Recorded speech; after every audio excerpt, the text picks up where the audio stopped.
Do you have your gaffer tape to fix that again? Adam Curry, John C. Dvorak. It's Sunday, January 27th, 2019. This is your award-winning Gibbo Nation Media Assassination episode 1107. This is No Agenda. Spending down my carbon budget and broadcasting live from the capital of the Lone Star State here in downtown Austin, Tejas, in the Cludio in the morning, everybody. I'm Adam Curry. And from northern Silicon Valley, where I wouldn't be doggone, I'd be long gone. I'm John C. Dvorak. It's Crackpot and Buzzkill in the morning. All right, who's writing your openings now? Sam Cooke. That's right. Wow, from the grave. Sam Cooke, everybody. Way to go. Very nice. Oh, bonjour, Jean-Claude. Hello. Bonjour to you. In the morning to you. Yes. In the morning, all ships at sea. Le matin. Exactly.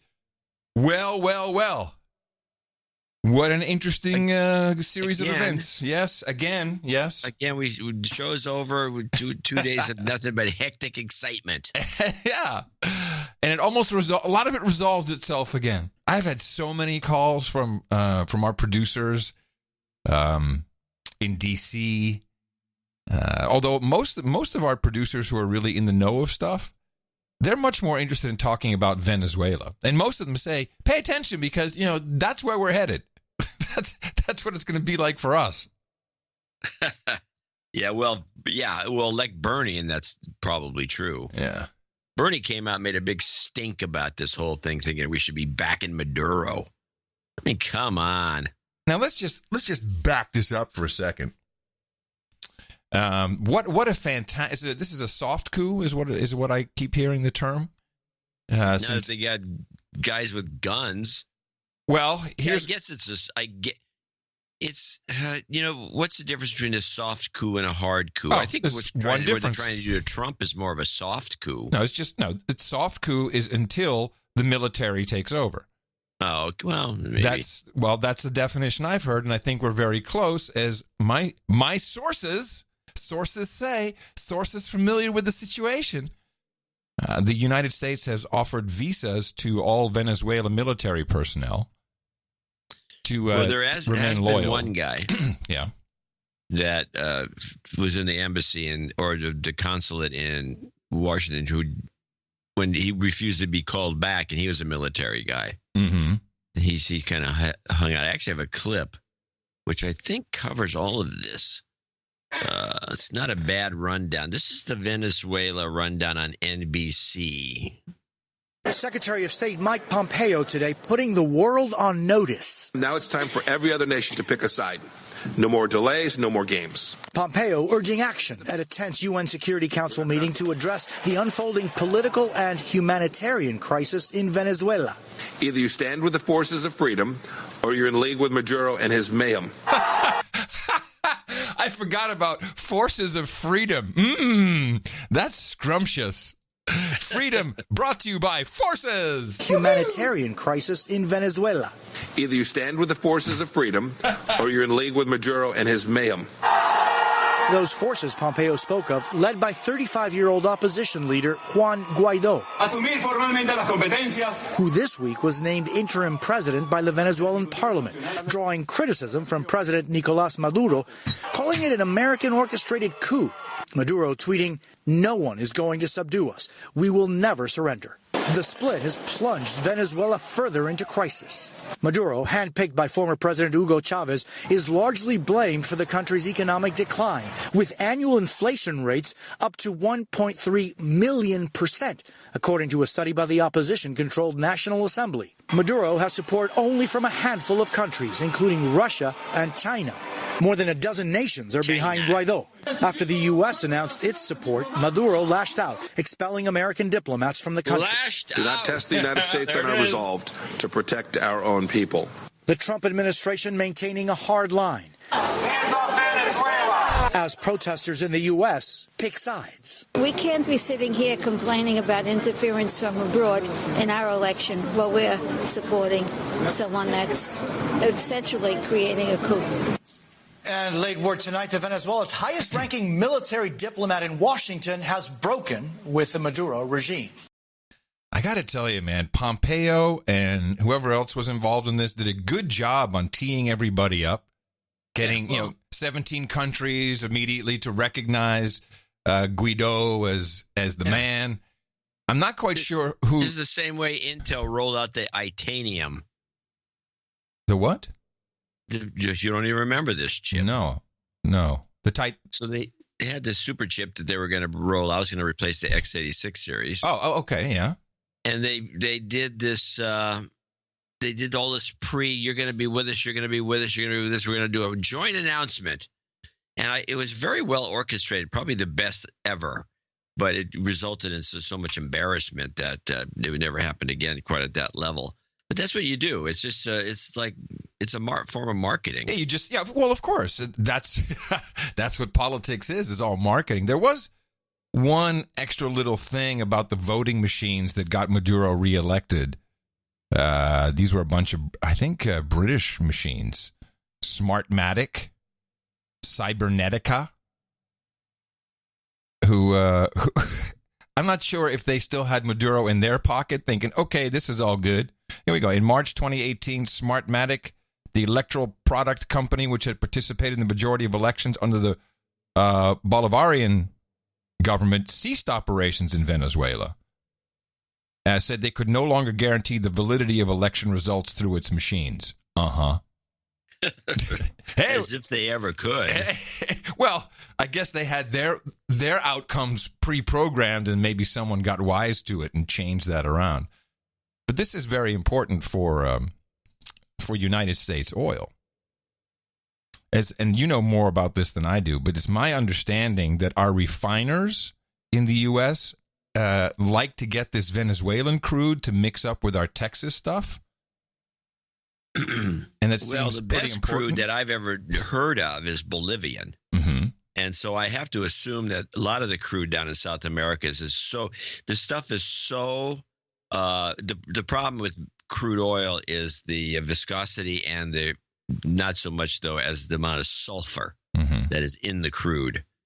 And they had stuff coming out of Bolivia that they would run through this little refinery they created over by the Union Refinery on the coast here. I can't remember the name. It was Pacific, I think. Mm-hmm. And they just took nothing but they had this refinery was such that it didn't even need any equipment whatsoever. Just put it through the pipes to take sulfur out. And and I was told by somebody when I was working up there that you could take this Bolivian crude and put it right in a diesel truck and drive it off. Nice. Right out of the ground into your truck? Yeah, that was the running gag. Yeah. But I'm assuming that this Venezuelan oil, which is right next door, is similar. It's a really high quality product. Right. Yeah. But are you familiar with the mixing that's what we do with our? No, it makes sense. Yeah. But that's generally the way it's not generally the way it works. You don't mix the oils before you put them through the process because you're just causing more trouble. It just doesn't seem sensible. Oh.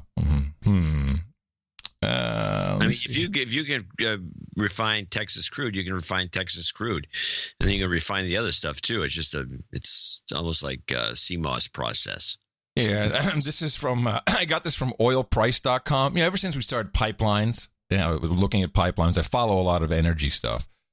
So I have no idea what validity this has, but they said one reason Gulf Coast refiners continue to rely on imports of Venezuela's heavy oil, despite the collapsing oil production. Venezuela has seen exports of crude oil.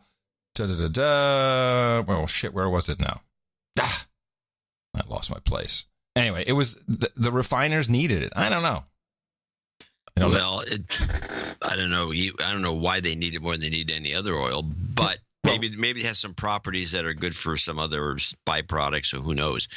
I do know this. I was looking at the list of the countries with the most oil reserves, and Venezuela is number one.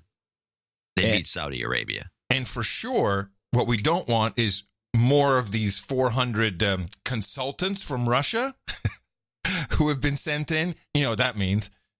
Consultants, code name for special forces. The Chinese are the Chinese are in there, and they're pissed because I think Venezuela owes them $40 or $50 billion for stuff that they never expected to get paid for. But hey, that's how they work. It's like, okay, you can't pay for it. That's ours. So this could come to an interesting conflagration. Yeah, that is an interesting situation. Let's play this. You have a long clip here from Democracy Now!, which takes a different angle on this. And I think there's some justification for some of these assertions. But actually, let me jump to the clip that would follow this. But let's play the short clip first, which is Venezuela, the professor. Okie dokie. Alejandro Velasco, let's begin with you. Your assessment of what's taken place so far. Are we seeing a coup in the making? Yeah, I mean, absolutely. There's no question, on the other hand, that the Maduro government lacks significant amount of popular support and to a significant extent also legal legitimacy. And as you just mentioned, I returned from a couple of weeks there just on Tuesday, and the level of discontent, especially among popular sectors that had previously strongly supported Maduro and certainly before him Chavez, is palpable. And that has to do with prices, it has to do with public services. However, that does not translate, and it hasn't in the past, and it's unclear whether it does now, to support for the opposition, which on its own terms has advanced, certainly with these last few moves, and has advanced an agenda that is plunging Venezuela into a tremendous degree of political and social uncertainty. Now, in the long clip, what he's saying is that everybody's ready for this. Yeah. In the long clip, they bring something up. I hope it's in here. If it's not, I'll talk about it. This whole situation of the collapsed economy in Venezuela, which the socialists are upset about because of the Bernies and the AOCs and the rest, because they would like to see something that was pure socialism actually work. Now, are they also, but please tell me that certainly Bernie has also got to be saying, hey, man, maybe we shouldn't be doing these coups. Is he talking about that at all, or is he just saying leave the socialists to the socialists? I haven't got any Bernie clips. Okay. I do know that he's all in for Maduro. Sure. But let's play the overview from Democracy Now! I alert the people that a coup is being carried out against our institutions, against our democracy, against our constitution, against our president, Nicolas Maduro, the legitimate president of the Bolivarian Republic of Venezuela. The Venezuelan defense minister's comment came one day after President Trump announced the U.S. would recognize opposition leader Juan Guaido as Venezuela's new president. Guaido, the new head of Venezuela's National Assembly, declared himself president on Wednesday during a large opposition protest. On Thursday, U.S. Secretary of State Mike Pompeo pledged to send $20 million to the Venezuelan opposition in the form of humanitarian aid to address the shortages of food and medicine caused in part by harsh U.S. sanctions. Pompeo made the announcement while speaking at the OAS, the Organization of American States. Right. The time for debate is done. The regime of former President Nicolas Maduro is illegitimate. His regime is morally bankrupt. It's economically incompetent, and it is profoundly corrupt. It is undemocratic to the core. I repeat, the regime of former President Nicolas Maduro is illegitimate. We therefore consider all of its declarations and actions illegitimate and invalid. Secretary of State Pompeo's speech was interrupted by Code Pink founder Medea Benjamin, who'll join us later in the broadcast. In other developments, Venezuelan President Nicolas Maduro has ordered the U.S. to remove all of its diplomats from Venezuela, but Washington is ignoring the request, claiming Maduro no longer has authority to take such action. While the U.S. Embassy in Caracas is staying open, the State Department has ordered non-essential diplomats and embassy staff to leave Venezuela. Meanwhile, Maduro has ordered all of Venezuela's diplomatic staff in the United States to return home. The crisis is happening just weeks after Maduro was sworn into a second 6-year term following his victory in an election last May that was boycotted by several of the opposition groups. The international community remains split on the situation in Venezuela. On Thursday, UN Secretary General Antonio Guterres urged all actors to, quote, lower tensions and pursue every effort to prevent violence and avoid any escalation. Mexico and Uruguay have urged all sides tries to hold negotiations. On Thursday, Mexico's new president, Andrés Manuel López Obrador, spoke out against foreign intervention in Venezuela. We should conduct foreign relations with the principles of non-intervention, of the self-determination of peoples, of peaceful solutions to disputes. But many other countries in the hemisphere have joined with the United States in supporting the attempted coup. This includes Brazil, Canada, Colombia, Argentina, and Chile. Here in the United States, the leaders of the Democratic Party have also largely supported Trump's actions. You know, we do have a new actor on the scene who has not really come up yet in any of the news reports, although I think they could have a field day with it. Elliot Abrams. Do you remember Elliot Abrams? Oh, yeah. He was involved in Iran-Contra. He worked for... Yeah, he cropped up and he was, I guess... National Security Advisor for Trump's administration. Is what? I can't remember. I'm sorry?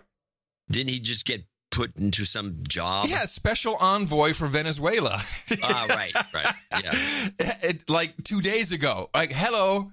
Yes. Well, and he did Iran-Contra. The guy knows exactly what to do. We're going to use local South American assets, which will be, you know, some kind of paramilitary mercenaries, and they're going to finish up the job. Yeah, wait, foam finger number one. Woo! Now, what they've kind of hinted at there, but if you listen to enough of these reports. Whoa. Did they come for you? No, that was the... Do we need to stop tape, John? Are you okay? Yeah. Mention hey, Elliot. If you listen to enough of these reports, am I okay? Yeah, but what did your mic fall off? Yeah. Okay. All right.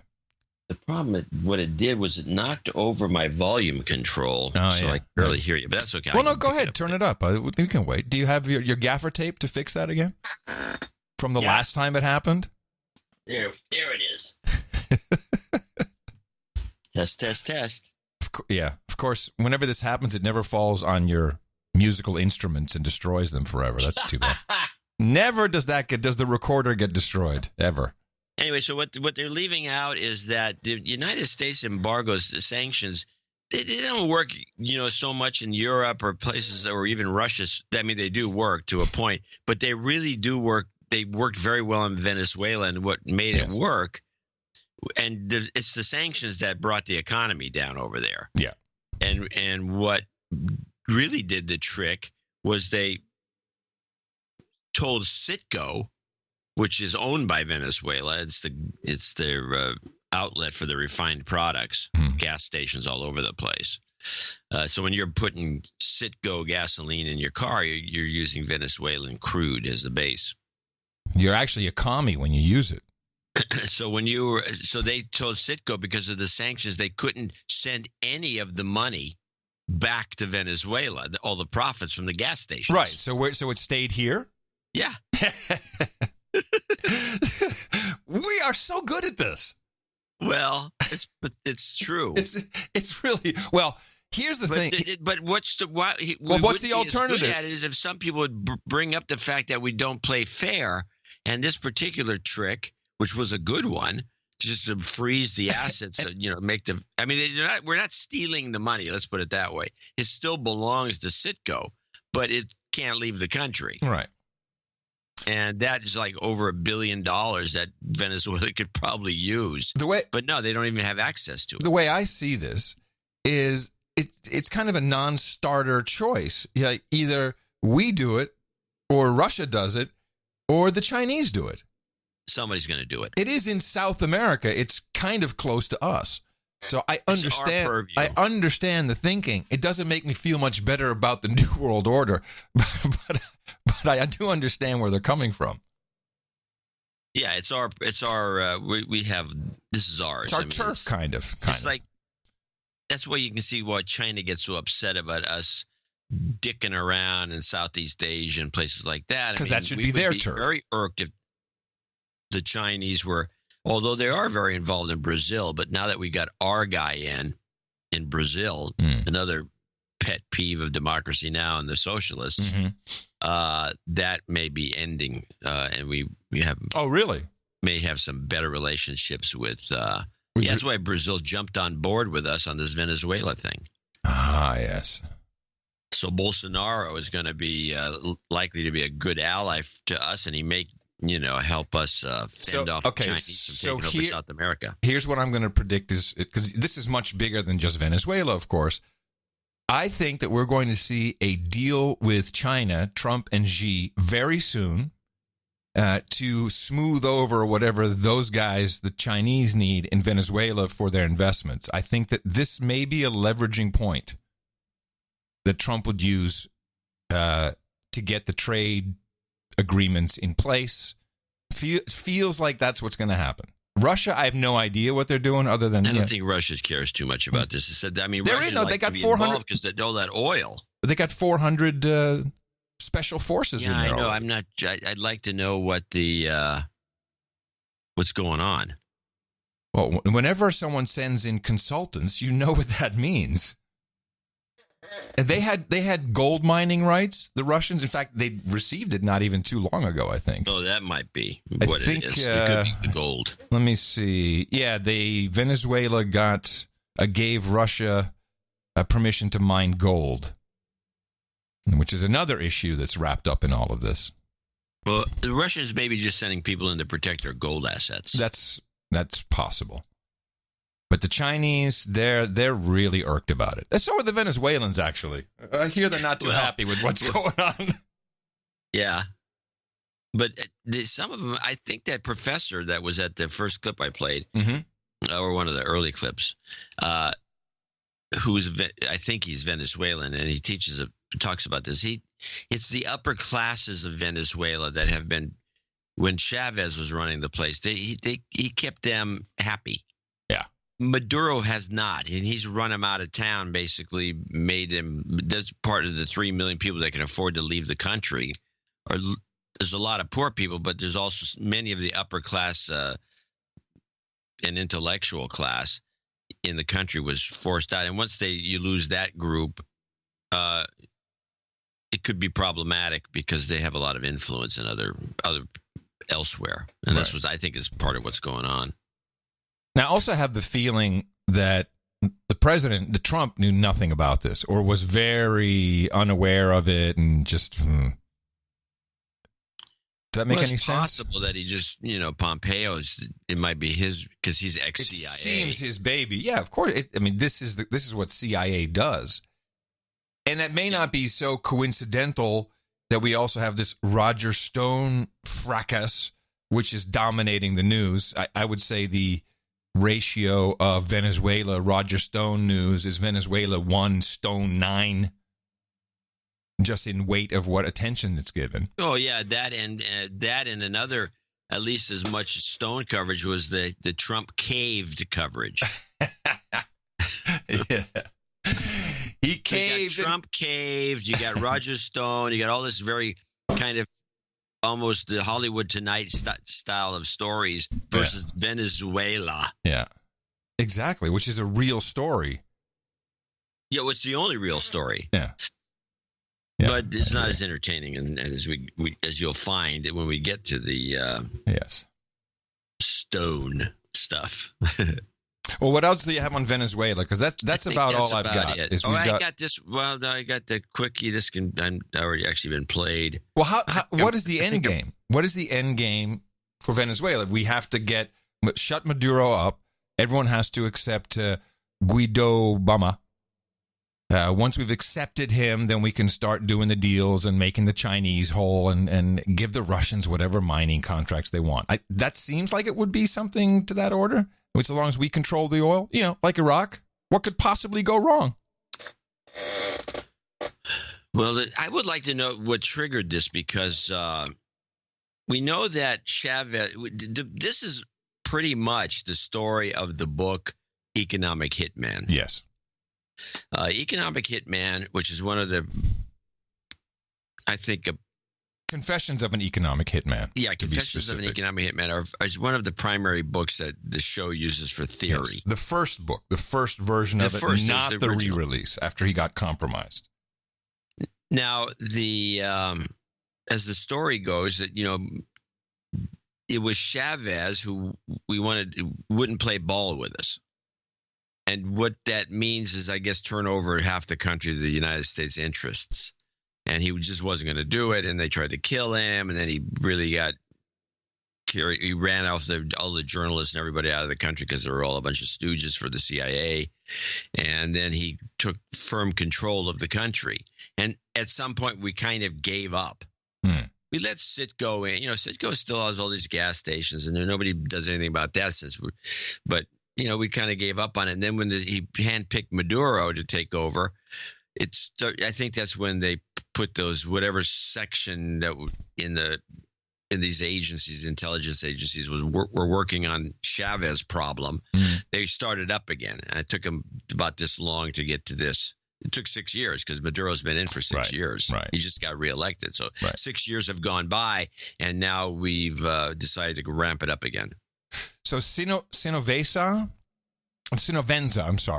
is a crude oil producer in Venezuela. And in September, the announcement came that Maduro said they had sold 9.9% of Sinovenza to the Chinese National Petroleum Corporation, who after that owned 49% of Sinovenza. So that's a problem. The Chinese will have a real issue with that. Well, that's probably what triggered the whole thing. That would be the catalyst, wouldn't it? They wouldn't sell anything to us because we're trying to get in there. Yeah. And they're telling us to pound sand. Yeah. And so they let the Chinese waltz in and take 50% of the main refiner. Yeah, over the past 10 years, China's invested. That's more than an issue with us. China invested over $50 billion in Venezuela in oil for loan agreements, securing energy supplies for its fast-growing economy. Right. Okay, so that would be the issue right there. And I think China's a little too far from home to get around us now. God, this is so evil. It's great. It's evil. It's just evil. And yeah, but what's the evil part? Oh, just how the world works. Well, it's nothing new to us, but if people really understood, just take a random college kid. He said, hey, this is actually how it still kind of works. I think they would. I mean, they can't even handle a red hat. Privilege. They can't even handle a red hat. I mean, just listen. Privilege. White privilege. Yeah. It's just nothing changes. Nothing changes. It's all the same. One thing changed. Well, little. No, one big thing. No, China. No, the college kids are stupid. Yeah. They certainly are getting an interesting education. That's for sure. That's for sure. Coming out to be stupid. So I guess that makes sense that the joint venture and the sale giving China 49% of their crude company is a problem. Yeah. I mean, China has every right to do that, and they have every right to have that commerce, but I guess for us, it's just we just can't handle that. So we have to go down and mess everything up. We don't trust the Chinese. No, they're not to be trusted. Just look at your individual interactions with them. The Chinese believe that everyone's space is everyone's, so get out of my space. It's my space. It's your space. They don't care whose space it is. They're rude. They think it's funny when they can steal something from us. I'm not saying anything else, and that's how Chinese are. That is their culture. And they admit it. Well, that's why they have such harsh penalties in China for what we would think of as simple infractions. Right. They'll hang some guy. Yeah. And it still doesn't help. Anyway, well, with that one guy, it might. Sorry? Well, if they hang one guy, for that one guy, it might change, but not for everybody else. Yeah. Okay. All right. Now what? We're getting closer to what's going, but it's going to fall apart. This is a coup, and we're going to. This looks like one that the agency or whoever's behind the actual activities is not going to botch. It looks like it won't be botched. No. I also think it's not necessarily the Central Intelligence Agency. I think this is the National Geospatial Intelligence Agency. I don't know where you get that from, but maybe I can't tell you where I got it from. But why? I don't care where you got it from, but why? What would be the rationale? They've grown their capabilities way beyond what CIA does. They are the true spy agency now, in my humble estimation, because they're looking from space. They got everything going, and they changed their name from National Geospatial Agency to National Geospatial Intelligence Agency. Gives you a clue. Really? Space Force. Space Force. Just think of all these things. Think of all these things coming together. Yeah. Space Force. Yeah, they have incredible capabilities, and I think it may go beyond. Yeah, but why would they? Because they're military. They're military. What would Venezuela? They're military intelligence. So who's running the show? Is the CIA running the show? I don't think CIA is running any show anymore. Yeah, the Roger Stone show. That's what they're running. Well, let's talk about the Roger Stone show. Yeah, who pops up after months of being quiet? Months. He's not anywhere to be found. Roger Stone gets arrested. Who pops up? Who? Brennan. All of a sudden, I didn't see. He may have popped up to you. I didn't see one instance of Brennan anywhere. Right there on the Morning Joes. Mr. Director, good to see you. I know you haven't read through the indictment. We're still reading through it ourselves. But what's your initial reaction to the arrest of Roger Stone? The term that's being used is unsurprising. I mean, everybody was expecting this. Roger Stone was expecting it as well. But like many people in the Trump orbit, Mr. Stone has an established track record of being unethical and unprincipled. And now this is catching up with him. And now a 7-count indictment, I think, is a very serious one. Wait, stop. Start the clip over and tell me that that everybody in this discussion admitted that they didn't read the indictment. Oh yeah, no, this keeps going. This is like, I didn't read it. Of course they all read it. He's liars. It comes back. I read it. It comes back. This I didn't read it comes back in a moment. So instead of starting it over, I'll just continue. Okay, it comes back. You're absolutely right about that, though. But it shows that the special counsel's office is uncovering the evidence it needs. And so just like Mr. Stone's indictment, I'm not going to be surprised by the other indictments that are going to be coming down the pike very soon. Roger Stone has said recently, I will never testify against Donald Trump. Do you think that calculus has changed this morning? I think it's changing and will change. If he decides to go down for Mr. Trump, it's going to be, his loss. But I think there are many people who have that position and then change it very quickly when, as was said, the federal guidelines, sentencing guidelines, tend to sink into them. So he shows up all of a sudden, just after months of being very quiet, says he hasn't. I'll come on the air. Sure. I mean, I've been so busy, haven't had time. But for Roger Stone, I think I got this massive importance. Nothing about Venezuela. No. Just about Roger Stone. So what exactly are these? I know you haven't read the indictment, but oh my gosh, what are these indictments and what crimes and who else is going to get indicted? How many more indictments would you expect among the senior Trump campaign officials? Listen to him laughing. What a dick. He's incredible. How many more indictments would you expect among the senior Trump campaign officials that are referenced in here? Stone told senior Trump campaign officials about materials possessed by Organization 1 WikiLeaks. So that's in the multiple. And then also there is a Trump supporter that Stone was interfacing with about the WikiLeaks drop. Well, I expect that probably within the next 60 days, you're going to have a fair number of indictments. A fair number, a significant number of indictments. Significant. I think people are waiting for the report that is coming out from Bob Mueller, but what I look for most is the indictments, and they're so rich in detail. To me, I think all of these indictments are going to be basically the compendium of the Robert Mueller investigation, special counsel's investigation. Really? So all these indictments that he has of process crimes, pretty much, and crimes outside of the scope, for tax evasion, that's going to be the compendium, i.e. he's going to have a binder filled with all these indictments, and that will be the report. It's the compendium. Sounds like a great work product. And you got the right term. They're process crimes. Exactly. As they were processing, the crimes took place. But let's listen to non-reading indictment people. So I expect there to be a significant number and a significant number of names that are going to be quite familiar to the average American. Ooh, everybody who has a name familiar with the American people, be on alert. You're warned. Brennan, as you kind of watch the Mueller dominoes fall, and you said More to come very, very soon. Who's the next domino? I'll put you on the spot. I'm going to Jimmy to the Greek here. Who's the next domino? I don't know. That's all. See, he teases. He sits there and like, oh, big names. What names? Oh, I don't know. Speculate. Give me a No, I'm not going to speculate. No, because people are innocent until alleged to be involved in some type of criminal activity. Wait. People are innocent until alleged to be involved in some kind of criminal activity. Just listen to the new laws of the nation, please. Wow, that is the clip of the day that you caught that. Let's listen to it again. You got to ISO that. If people are innocent until they're alleged. No, I'm not going to speculate. No, because people are innocent until alleged to be involved in some type of criminal activity. Clip of the day.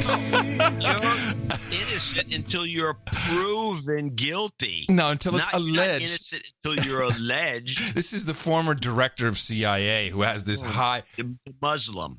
But it has nothing to do with if he's a Muslim or not. You're just pissed at him now. No, I'm not going to speculate. No, because people are innocent until alleged to be involved in some type of criminal activity. Director Brennan, I noticed in leafing through this indictment, we've only just gotten it, that it appears Roger Stone is only indicted for things that happened after the investigation began. But you said an investigation was underway. Sounds like someone was able to read the indictment. It sounds like no one read it, and then this guy read it, and okay. Investigation began. But you said an investigation was underway back in 2016. Can we read from this indictment that the special counsel's office believes that what Roger Stone did in 2016 before he committed these lying to investigators or whatever, that was all legal? No. Again, I haven't read the indictment, and I know that in the summer of 2016, I had numerous conversations with Jim Comey about what was happening in terms of what the Russians were doing, what was being pushed out publicly, how they got access to the information, who might have facilitated the release of information. And so whether or not Roger Stone was involved in any of that, again, I defer to the special counsel's office, but it was an ongoing, very intense investigation at that time to see what U.S. persons or officials might have been working with the Russians, either wittingly or unwittingly, to interfere in the election. And pay attention to the words wittingly or unwittingly. They will be very important. I'm convinced of it. It crops up with Brennan, but the person who initially used it in a lie was Clapper, who was asked if the NSA ever has any kind of eavesdropping on American citizens, and he lied, and he said, well, no, at least not wittingly. What is the exact definition of wittingly? Let's look it up where I explain my Muslim comments, because we have so many dudes named Muhammad. I don't want to offend them. Hold on. I'm going to change calling him a Muslim to calling him a Salafist. Okay. Okay, and which is a sect. Yes. That is the radical one, and I don't think we have one Salafist who listens to the show, maybe, but I'm sure he doesn't donate. So I'll just stay with that, Salafist, because he has to be a Salafist. He supposedly went through the process in Saudi Arabia, which is a Wahhabist, generally speaking, which is a Salafist offshoot. So, yeah. Merriam-Webster definition of wittingly is, it's interesting, chiefly dialectal. I'm not sure why that strikes me as odd that props up as so it means that you knowingly did something, but it talks about dialectal. I'm not quite sure how I'm supposed to interpret that. That means yes or no, so it's dialectic. Pure yes or no. Okay. So wittingly or unwittingly. Yeah. I don't know, it's that term. I hear these terms, they pop up once in a while. I'm hearing one from Roger Stone, which he started off with his first getting arrested, right after the arrest. Yeah, I have the CNN, the live stuff, like about a minute. When CNN got tipped off that he was going to be. It's not even tipped off. I mean, first of all, they call it exclusive because it's exclusive. They're sitting there, they're waiting, they know what's happening. This is part of the setup. Everybody involved in this, from the Mueller side, and I'm sure Brennan knew as well, this was set up. Listen. This is just remarkable. It's just remarkable to watch, what they call... Okay, that's it, FBI, open the door. And now they're about to say another warning. She sure seems to know what's happening.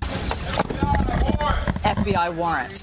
This is called, the grab shot in the vernacular, and it is that true? I've never heard of the grab shot in the television vernacular, but I guess they have it. Have you ever heard of this? The grab shot? No, I haven't, but it doesn't mean it doesn't exist in some news organizations. Never heard this before. It is remarkable to watch this all unfold. You can see Roger Stone there, a little bit behind that By door. the way, hold on a second. Stop before you go on. This 6 a.m, they brought their SWAT team out, a bunch of tanks and armored vehicles, all kinds of stuff. And they're pounding on your door. I don't know about you, but at 6 a.m, if I'm sleeping, I'm in a back bedroom or I'm someplace, I don't know how big that house was. Yeah. But I can't pop up and open the door. It would take me 5 minutes or longer. And they didn't give him 5 minutes. I'm surprised that he got to the door as fast as he did. I have no idea. I mean, the whole thing is sketchy, and you heard Brennan. You heard Brennan say even Roger Stone knew this was going to happen. He said it right at the beginning of the first clip. Roger Stone knew it was going to happen. Everybody knew it was going to happen. So I guess that means no surprise. Let's listen to the rest of this. Standard operating procedure for the FBI to show up heavily armed in riot gear like this, but they didn't do this for other people connected in the investigation. So it is remarkable that they did this with... What? They didn't do that for, what's his face? For, Mueller? No. Manafort? Manafort. Didn't they do the exact same thing? I think it was done procedurally different. First, they busted into his place at 3 a.m. to just go through his papers. No, okay. And then I think they arrested him, but they didn't arrest him with the armored vehicles and the flak jackets on, as though it's going to be a firefight. But they didn't do this for other people connected in the investigation. So it is remarkable that they did this without warning, without any indication to Stone's lawyers beforehand that this would happen. We don't know also if they executed a search warrant on the house. I mean, as Ann just told us, the reason they do that is because they fear that the person's going to be a flight risk, so they want to do it under the cover of darkness with a surprise, or they think that there's so much evidence inside the room, inside the house, that they don't want to give anybody lead time, a heads up to try to hide some of that evidence. So that's what we just watched this morning. All right, if you wouldn't mind, I'll try and piece together what I've discussed with some of our DC producers over the past couple of days. Because this really is just show, it's all for show. And what the ultimate reason is either this is some kind of end game, which means, you heard that the compendium of this type of activity would be Mueller's report. It's very possible that the fall guy for all of the non-provable collusion Trump stuff could be Roger Stone. It's very conceivable. He's also the perfect guy for it, if you think about it. He's a villain. He's creepy. He's got all the elements that could be used as, clearly this guy was no good. We got to get rid of him. Here's what I understood. We have to take a couple basic principles of the No Agenda show into account. One, there is a continuous war between military intelligence and central intelligence. And central intelligence or military intelligence, either one of them will, quote unquote, run the president. So, of course, Bush Sr., probably Bush Jr., it's all CIA, Obama, CIA. For sure, Trump has been DIA, Defense Intelligence Agency. You want to say something? I was just going to say you left out Clinton. I'm not sure about Clinton. I'd probably CIA. I wouldn't think it would be anything else. That's what I would think. Because he was running drugs. Mm-hmm. That's what they do. Okay, so you need to take that into account. Now, you also have to know about Roy Cohn. Does this name ring a bell? Yeah, Roy Cohn is the old lawyer that was... He was McCarthy's lawyer. He was the advisor on the McCarthy trials, getting rid of communism. Yeah. He was also a kick-ass attorney in New York. Yes. And he was in all the bathhouses with Roger Stone, with, you'll love this, Bolton. What's his face? John Bolton. John Bolton. Gay stuff. Gay bathhouses. George W. Bush. And as mentor, and who knows what else to Donald Trump and Roger Stone. So this is like this gay cabal going on in the 70s, pre-AIDS, mind you. And so everybody knows each other, and there's a lot of stuff going on. There's always this weird, kinky sex stuff that gets everybody in trouble. But Roger Stone has always been an intelligence person like CIA, FBI. Just look at his history with Nixon. So we know what he's doing. We know what his ties are to intelligence, or were, or if they're still there, I don't know. Now, where does Roger Stone work? Roger Stone, right now, his only gig, or his prominent gig, is InfoWars, Alex Jones. You have to be of the belief that Alex Jones is quite possibly, his rise came through the Defense Intelligence Agency. It's not like they're sitting there writing him checks, but yeah, I think there's ways that they can make that happen. And so they, as a dialectic, I guess. So there's, you have your alternative media, which have been going. Jones have been doing this for 15 years. Austin, Texas is definitely military intelligence. Stratford, all these places. Bobby Inman lives here. Yeah, but he's CIA. Bobby Inman is still ultimately military. He's Army. He's a military guy. I think he's Navy. Okay, military. We just got the Air Force, the Future Command coming in with billions of dollars. This is not an accident. This is Austin is military intelligence. And I would say it's not out of the realm of possibility to think that Alex Jones came to rise after his cable show with the internet through military intelligence maneuvering. Things just seem to work for him. And okay. I want you to continue your thinking and this thought, but I want to throw just a random clip in because what you said fits in with the ISO I was selecting for the end of the show. This 2-second clip. Okay. But Roger, there is a war on alternative media. There's a war on alternative media. Oh, for sure. Now here's what, and the problem is Roger Stone. And again, this is just what I've pieced together, and I'm shooting from the hip, but with some input from our producer. So you kind of have to take these assumptions into account. So we have this military intelligence Alex Jones thing running along, and then all of a sudden we get Roger Stone involvement, and this is a big problem because this is like the enemy coming into the camp.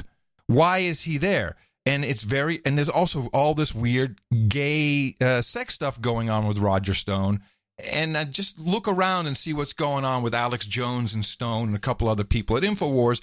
I can't accuse anybody of anything, but you can kind of think there may be something odd happening. So Roger Stone is not only a problem for the Defense Intelligence Agency, but for CIA as well. It's like we can't have these guys working together doing pillow talk. I don't know. Look, this is what I've been told. Now, what happens and I don't know if it's coincidental that Tim Cook is gay, but he's the first one to deplatform Alex Jones. Some message goes out. This has to stop. This guy has to stop. We got to stop the Stone thing. We've warned Alex Jones. Boom, he's gone. It just continued. It just kept on going. So this is the next step because they really have nothing on him. Yeah, they got some. He lied about this or that. Well, it's really nothing involving Trump. Oh, it's great to read the indictment. I want to mention a few things as an aside. Mm-hmm. In there, they keep talking about how he told some guy to lie. One of his buddies to lie to Congress when all he did, and it's very clear in the indictment, was tell him to plead the Fifth. Yes, that's not telling somebody. It's not telling someone to lie. No. So what I think you're seeing here is a very easy fall guy. Now, maybe we can say, well, at the time this Venezuela stuff is happening, why don't we just drop Roger Stone into the meat grinding machine that is the M5M cable news media and Twitter and everything, and just let it chop up and let the blood and the guts and the bone pieces fly around while we're off there making our deal in Venezuela. And let this be part of the compendium. And to then have Brennan, not to come out for the Venezuela story. No, Brennan comes out after Roger Stone is swatted for an indictment. And of course, he didn't even have to pay an actual bail amount. He just signed and he walked out. So all of a sudden we have the former director of CIA after months of missing in action he pops up is obvious. And I would say anyone near Alex Jones, go away. You should back away from the operation. I don't think that's going to end very well. Well, that's a good thesis. Now let's listen to the third clip I have on Brennan. And it's a good question from the Morning Joe people. With it's kind of leading as well. With these indictments, what is the story Bob Mueller is trying to tell us? What's the story, as you see it, that Mueller has begun to tell with the public information that we have? That there was an extensive effort to try to influence the outcome of the election that involved the Russians, that involved U.S. persons, and that may have gone to the very top of the Trump campaign. And so I think the shoes that are yet to drop are going to be the ones that are going to be the most profound and that will hit the people at the top of the organization. Who that is? Top of the organization, meaning Donald Trump? It may be, may not. Including family members? Well, I think, clearly they have been talked to. They've been interviewed by the FBI. I think there's a fair amount of vulnerability that they might have on this. But again, I defer to the special counsel's office to make the determination about whether what they did crossed that threshold from collusion, which I think is quite evident, to criminal conspiracy. And it's whether or not it's past that threshold that is going to lead into an indictment of individuals that are close to Mr. Trump, that are part of his family, or others. Now, I want to be very clear about what I was saying earlier about the gay cabal. Again, go look up Roy Cohn, C-O-H-N. Look at what he did. Look at where he came from. He's a Jew. He's a Jew, self-hating Jew, homophobic gay guy. It's an incredible story. Self-loathing is the term. Self-loathing. Okay, self-loathing. Loathing. Yes. All right. You understood what I was saying. No, I know all about Roy Cohn. The bathhouses, and it was Trump, Bolton, who is oddly right there in the Trump cabinet. Lord knows why. Maybe we figured it out. Roger Stone, George W. Bush.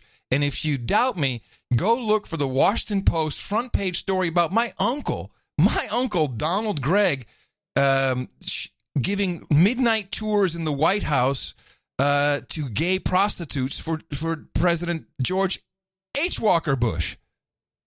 I mean, this is not like a big thing I'm making up here. This is well known, but never really discussed because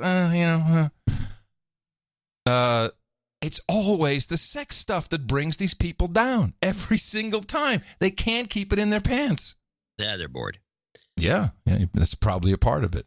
Well, I have a bunch of Roger clips that I thought were worth going through. Good. Now, he went on Tucker immediately after the arrest, and it was one of these moments on Tucker where, although Tucker's always got this kind of flabbergasted look on his face all the time with the kind of mouth open, it's like, just kind of like, oh my God, am I hearing what I'm hearing? The sad dog. That look. Mm-hmm. And so, but it's one of those times where Tucker wasn't like trying to be, trying to start a fight or anything. He was actually letting Stone go on and on so he could display that look of, oh my God. He's taking it a little further. He's kind of like, you're so sad. It's, oh my God, this is horrible. I can't believe this is happening. That's, it's bankrupting you. That's the take Tucker is very compromised in his own way. I'm a little disappointed in some of the stuff he's doing, but okay. Well, but he did get Stone on and nobody else did. And so let's start with the Roger on Tucker on Arrest A clip. When he's the only one that has Stone on, no one else did, that's when you want to ask questions. Oh, yeah, no, I understand that. Okay. And we saw the very large number of armed federal agents bringing you out of the house. Is there something we don't know? Do you have an arsenal at home? Had you made threats against prosecutors, threats of violence? I mean, is there context that we don't have? No. First of all, it's disconcerting that CNN was aware that I would be arrested before my lawyers were informed. So that's disturbing. If it was a dangerous situation, which would merit the SWAT team, well, then CNN's cameraman would be in danger. I don't know why they would be allowed to be there. By the way, good point. If you watch the video, the cameramen are like right up in their grill. It's not like a huge distance shot. They're in the bushes. They're off to the left. A fair point about it being a big setup. I had no firearm in the house. I don't have a permit for a firearm. I don't own a firearm. Things I would never say on television. It's like, wow, no, that's something. Let's go rob that guy. You just don't admit these things. For a firearm, I don't own a firearm. Only my wife, my 2 dogs, and my 3 cats were at home. I'm not a flight risk. In fact, I think my passport has expired, or it will expire in a few days. I have no record of criminal past. And frankly, they just could have contacted my attorney, and I would have voluntarily turned myself in. The proof of this is that only hours later, the judge granted me a $250,000 surety bond, meaning on my signature with no funds put forward, because I'm not a flight risk.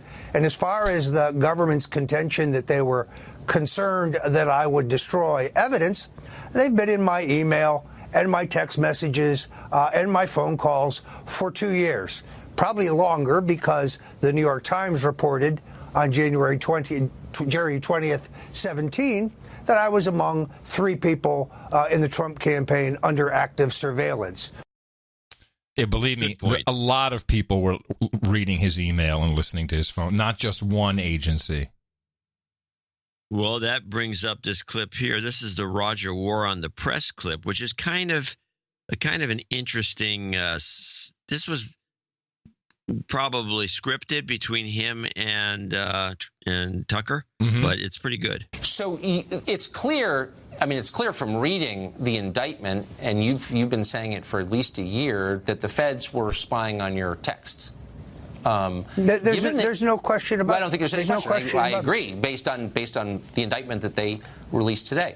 So given that they're reading all of your texts, you text with a huge number of journalists, including me, and some of them, work for CNN even maybe. All of those texts were being read by a federal prosecutor. What do you think those journalists, some of whom are talking about this case right now on TV, think of that? That's the amazing thing, is the press is not coming out and standing up against this war against free expression, this war against the First Amendment, which is really a war against the press. Well, it's flabbergasting, really. Why would the press? Stunned. Why would the press do it? I'm telling you. I can't believe they're not fighting against this. He goes on with this thesis, or just probably before that last clip, because that was near the end. But play Roger on the war on free speech. The charges against you, which are primarily for lying to Congress. And one of the things that you're accused of lying to Congress about is whether or not there was any evidence, you had evidence of communication between you and an intermediary and Julian Assange. Did you lie about that? Again, given that you knew that they had your electronic communications and would know the answer already, wouldn't that be a stupid thing to lie about? What is this charge about? Yes, indeed. It's really simple. I did forget that I had text messages from an old cell phone that were entirely exculpatory, which proved that everything I had said about Credico being my source regarding the significance and the October release date of the WikiLeaks material was accurate. I believe he lied to the grand jury about that. That's been reported, but he appears not to be being prosecuted for perjury. But I forgot exculpatory information, and therefore I will. If anybody had bothered to read my website, The Stone Cold Truth, they would know that I've basically refuted and documented the refutation of virtually every charge in this indictment. The indictment is thin indeed. So what is this about? It's about silencing me. There's a war on alternative media. There's a war where they're trying to criminalize political expression. There's a war where they're trying to criminalize free speech. Yeah. Yeah, I like that. Two of our producers independently said to me, nothing in this world ever happens by accident. And I think that makes a lot of sense in this case. And Roger Stone, it may just be the Hail Mary for Mueller. Like, use this guy. Everything about him is wrong. Or actually it could perfect. be a Hail Mary. That's a very interesting idea. But one of the things, I'm not going to I got one more clip I'll play. Sure. The other one's not that important, which is him whining about going broke, which probably is. He might be. He might be. Yeah. Yeah, but he can make a comeback. And it is kind of a shame that the system can just break somebody, but they can. This is his use of the term, and he used it a lot when he first got arrested, and he's going to continue to use it. And he's either using it to send a message to some Christians who are going to be told to testify or something. And yes, I like that idea. So he uses this term over and over. He never says the word lie.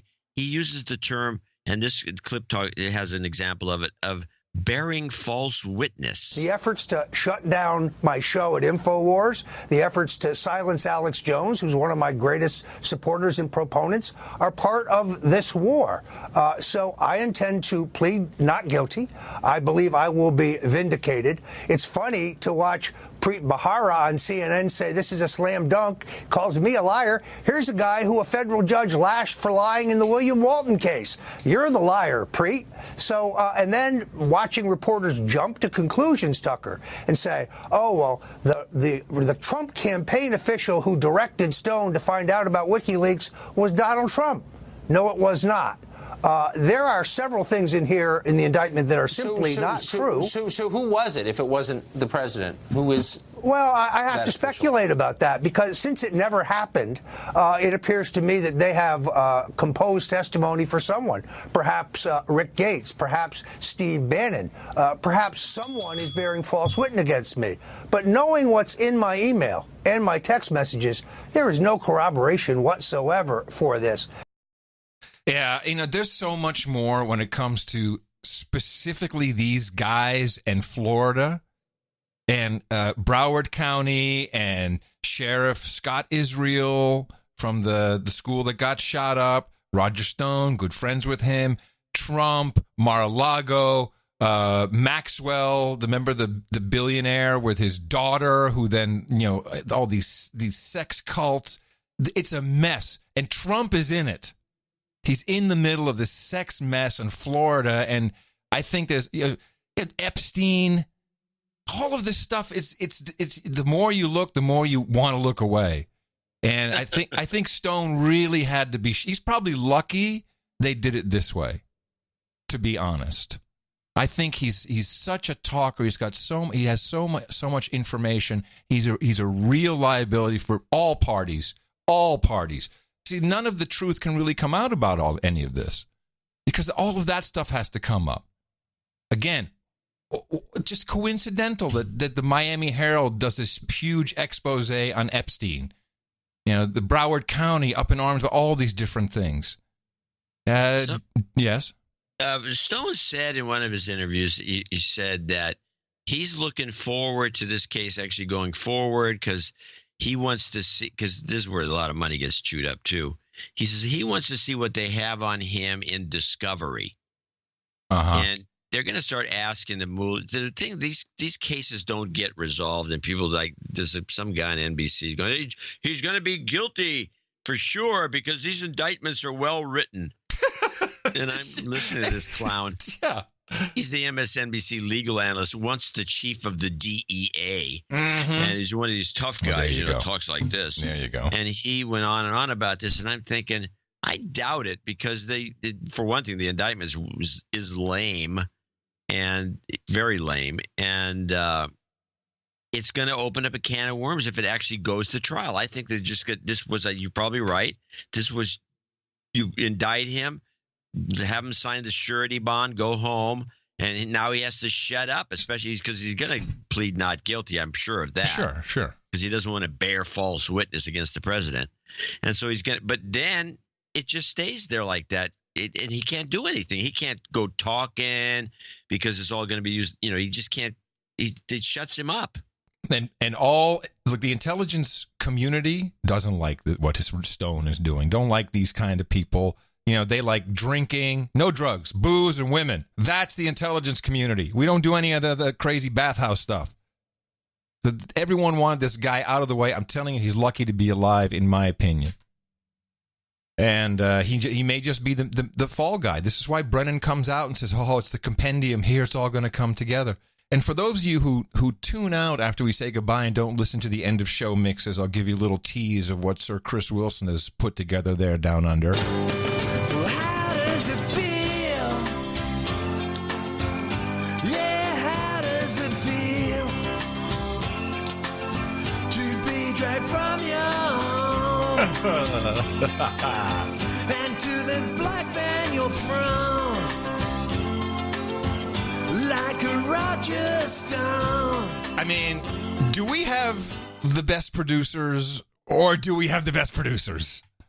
Yeah, well, we do have the best producers. And with that, I'd like to thank them, but also like to thank you and say in the morning to you, John C., where the C stands for a crude Texas tea, Dvorak. Well, in the morning to you, Mr. Adam Curry. Also in the morning to all the ships at sea, boots on the ground, feet in the air, subs in the water, and all the dames and nights out there. In the morning to the troll room, noagendastream.com, which is now pretty much 24/7 a great place to hang out. This morning, Void Zero did a little musical show. People are doing more and more live stuff, more producers getting on the stream. It's heating up. We like that.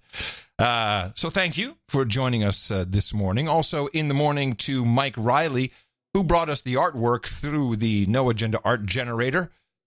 For episode 1106. The title of that was Smart Wall, and we could not have been more timely with that because that's pretty much exactly the only words people were talking about the wall for the 2 days after that show.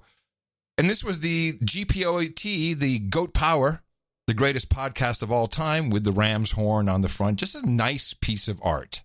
And there were other fun pieces, but they didn't have the composition. They just didn't have... Popped. Well, it popped major league. Yeah, it really popped.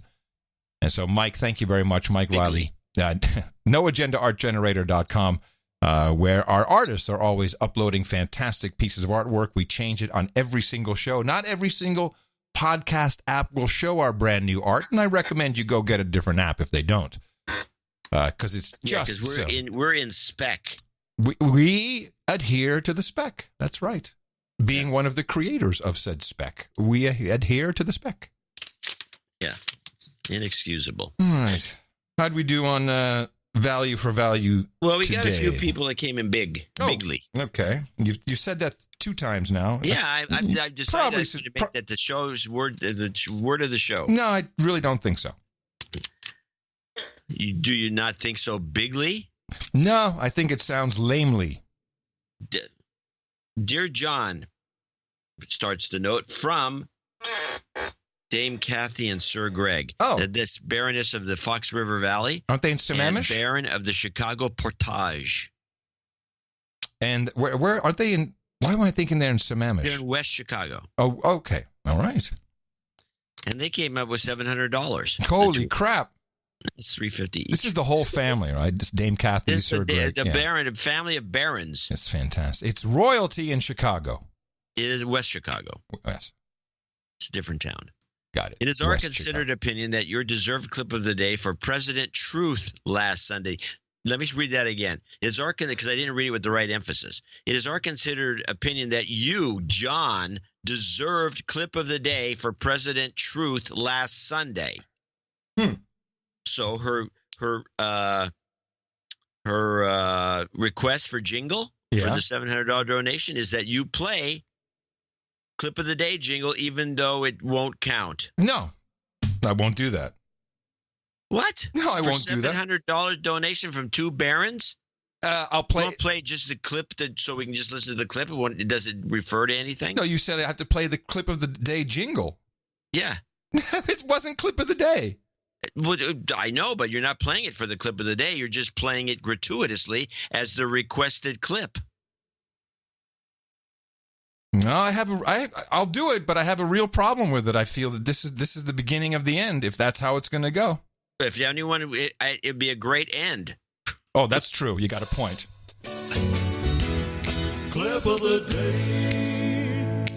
And then give them some karma. Oh, they want that too.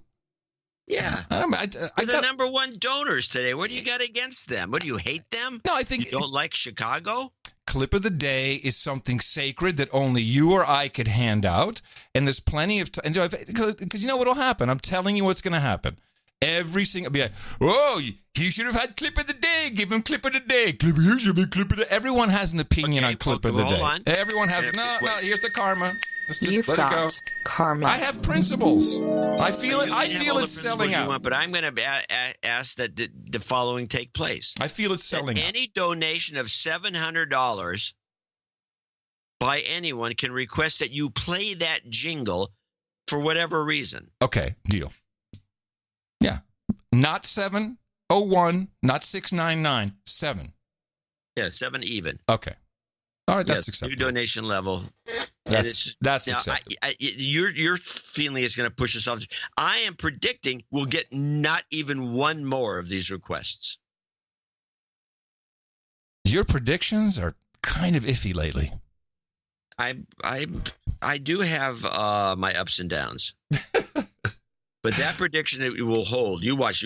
We will not see another $700 donation. Oh, not only that, but you will not see a clip of the day ever again. Yeah, sure. Patrick W. in Wichita, Kansas, 33333. I have the note for him too. Pat. I have to get my glasses. Dear John and Adam, my son hit me in the mouth about 3 years ago, but I did not listen to you regularly until around and after the presidential election. I've been somewhat astonished at the change in the news reporting over the past 2 years. You have convinced me that the news business is a business, supplying what the customers and advertisers want. That's the same thing. Yeah, same thing. Customers, advertisers equal same thing. Yeah, of course it's a business. That's the problem. With online news reinforcing our own beliefs, I fear the dimensions will divide more and more completely over the next few years, and the fake news is our future. Well, I think that's been documented. Your analysis has been a breath of fresh air for me. My wish is for the new year that more people listen to the greatest podcast in the universe, No Agenda. I'm sorry to admit that this is my first donation. Please de-douche me. You've been de-douched. I'd like to apply this donation to my son Graham Wolf's total to knighthood. To the total for his knighthood. Doesn't make it yet. I would also like to request a birthday call-off for him on January 29th, Kansas Day, which we put on the list. Many good wishes to you both. Could you play the We Are the World Trump parody? Thank you both. I don't even remember the We Are the World Trump parody. I don't. We are the world. We are the Trumps. It just doesn't ring a bell. This does not ring a bell to me either. Trump. We are the world. Yeah, I know. I know that, but I don't remember what that was. We are the world. It's not something. I'm sorry. I really don't remember. I need to. If you could tell me what the lyrics were of it, then maybe I would know. I don't remember it either. But so anyway, so Pat, we'll play that eventually. Yeah. If we figure out what it is. Once we know what it is. It'll be a while. Rob Sanderson in Annapolis, Maryland, 33333. And he sends a note. These are checks that came in, which saved the show. I was planning to send you a donation next month for my birthday, February 23rd, which we put on the list today. It's a little in advance, but we did it anyway. We're good for it. But the failing trend in the year-to-year support you cited in last Sunday's newsletter, last January was fantastic, and this January stinks. Called me to action. Desperate times call for desperate measures. Here's my donation at 333.33 for the best podcast in the universe. I don't know what I'd do if I didn't have you to provide me with the most straightforward, honest, and entertaining deconstructions of the half-truths, spin, and hypocrisy that the M5M spews every day. Unlike them, you definitely have no agenda. Can I have the following jingle request? And I'm sorry that I didn't give you these earlier. But the following was aim any collusion, which is you got at the ready. Fact check false. Shut up slave. The Lizzie version. Okay. Any collusion. Fact check false. Fact check false. And what's the other one? Lizzie's shut up slave. The little kid. Yeah, I'm always getting that one wrong. I got it here. Okay. Also, here's what I found. This is interesting.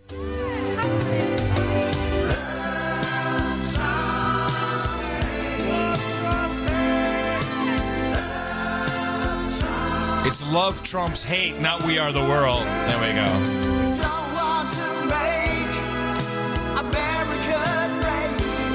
And I'll play the full version at the end of the show. It's amazing how we went from We Are the World to the actual jingle the person wanted. Thank you, Troll Room. Any collusion? Fact check false. Shut up, slave. You've got karma. Anyway, he continues his note. I continue to look forward to each and every episode and savor the time I spend with the two of you each week. Keep up the good work. Thank you very much. Oh, and then he has a PS, which I need to read. Okay. Your job's karma really works. A few months back, I was assigned to a different manager, and it's made a world of difference in my work life. Thanks. Oh, you're welcome. And just thank the karma, not us. Yes, we got nothing to do with it. It wasn't even our idea. No. In fact, most of the show is not our idea, come to think of it. Right, yeah, we're just conduits for the collective unconscious of the producers. Yeah, man, conduits. Yeah, we're conduits, man, for the collective unconscious. Finger snaps, super organic. finger snaps, man, finger snaps. Small batch. Samuel Cook, 333.00. Hammer and screw, no jingle, no karma. Okay.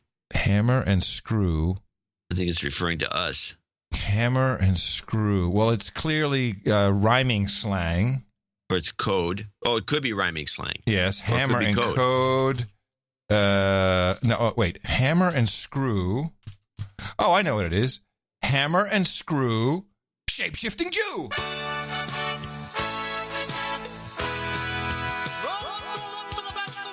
It's just a guess, John. Right this way. Roll up for the shape-shifting Jew. I could be wrong. I don't know. Jonas Astrom, parts unknown. Well, he's parts unknown, but he's in Sweden. Greetings from Gitmo Nation Flat Pack. Hi, Outstanding shows of late. Please give a goat karma to all the No Agenda listeners. Yeah, thank you, Jonas. Of course we'll do that. You've got karma. Then we move to the associate executive producer, starting with Laura Wilson in Sammamish, Washington, $250. My husband and I have been listening to your podcast for over 2 years. He's Sir Austin of the Snowy Cascades. You're the best real news out there, and you have changed how we watch M5M. Sometimes laughing out loud. That's better than shouting at the TV, which is what I do. You guys are killing it.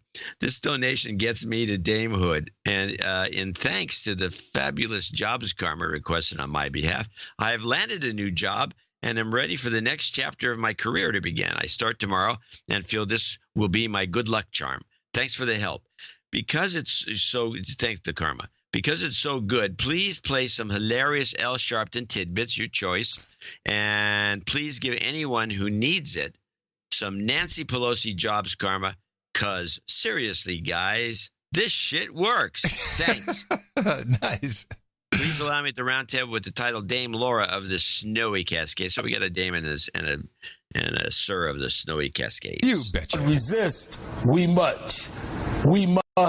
They're all jitty about a shutdown. The tortoise in the race. Then co-author of Hubris. U2 lead singer Bono. Fran Drescher. Sigourney Weaver. Suspect Jahar Tsarnaev. Rush Limbaugh. Rush Limbaugh. The show Rush Lombard hosts Supreme Court Justice Sonia Sotomayor. Is Mike Muckery yesterday. Antonin Scalia, Kim Kardashian, and the Republican candidates for Cairo and Benghazi. We rank behind jobs, and jobs. Let's vote for jobs. You've got karma. You know, that particular one of the many compilations is, I think, the funniest. And I love that he was talking about a shutdown, because that's when this clip was from the last shutdown. Yeah. Just every shutdown, just record Al. He's great. He's jitty. He's all jitty with it. You know, I say this in normal life, and I forget that not everyone knows the No Agenda Show vocabulary. And I'll say, oh, yeah, getting all jitty with it. People look at me like, What? What's wrong with you? What's wrong with this guy? We know about the Tourette's, but it's, this is going a bit far now. I had this theory the why he said jitty, because he's reading off the prompter. Yes. He's the and he sees giddy, G-I-D-D-Y, but he pronounces GIF. Yeah, correctly. As opposed to GIF. He pronounces GIF correctly. So he sees that G, thinks it's a soft G, and he says jitty instead of giddy. Yeah. Yeah, well, he's dumb. Anonymous in Sillwell, Kansas, $240. He sent a note in. By the way, there's two notes that came in, both of them on the exact same kind of weird scrap paper. It's very strange. Feels good to get clean. Keep it anonymous. Too lazy to write more. 240. Okay. I thought I'd read his note. Thank you very much. Anonymous. Not much to it. Sean Lynch in Brighton, Illinois. 200. He'll be our last associate executive producer. And he says, thanks, gents. Or gents. If you depending on how you pronounce GIF. Yeah. Gens. I'm going to use that. A jobs karma with a side of goat scream is much appreciated. Jobs, jobs, jobs, and jobs. Let's vote for jobs. You've got karma. Yeah. That livens things up. That concludes our list of associate executive producers and executive producers for 1107. 1107. Thank you all for being so goat friendly. It's nice. We are pro goat here on the show.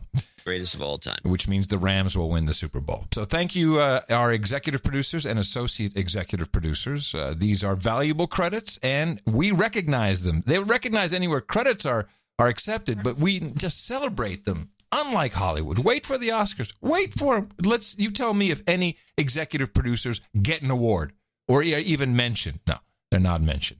We understand the importance of it. Many of you do other things for our Value for Value network. The financing is what executive and associate executive producers do. What a lot of producers do. We'll be thanking more of them, $50 and above in our second segment. And remember, we do have another show coming up on Thursday. Just remember us at Dvorak.org/NA. I think you have a few things deconstructed which you can take out and propagate as a formula. Our formula is this. We go out, we hit people in the mouth.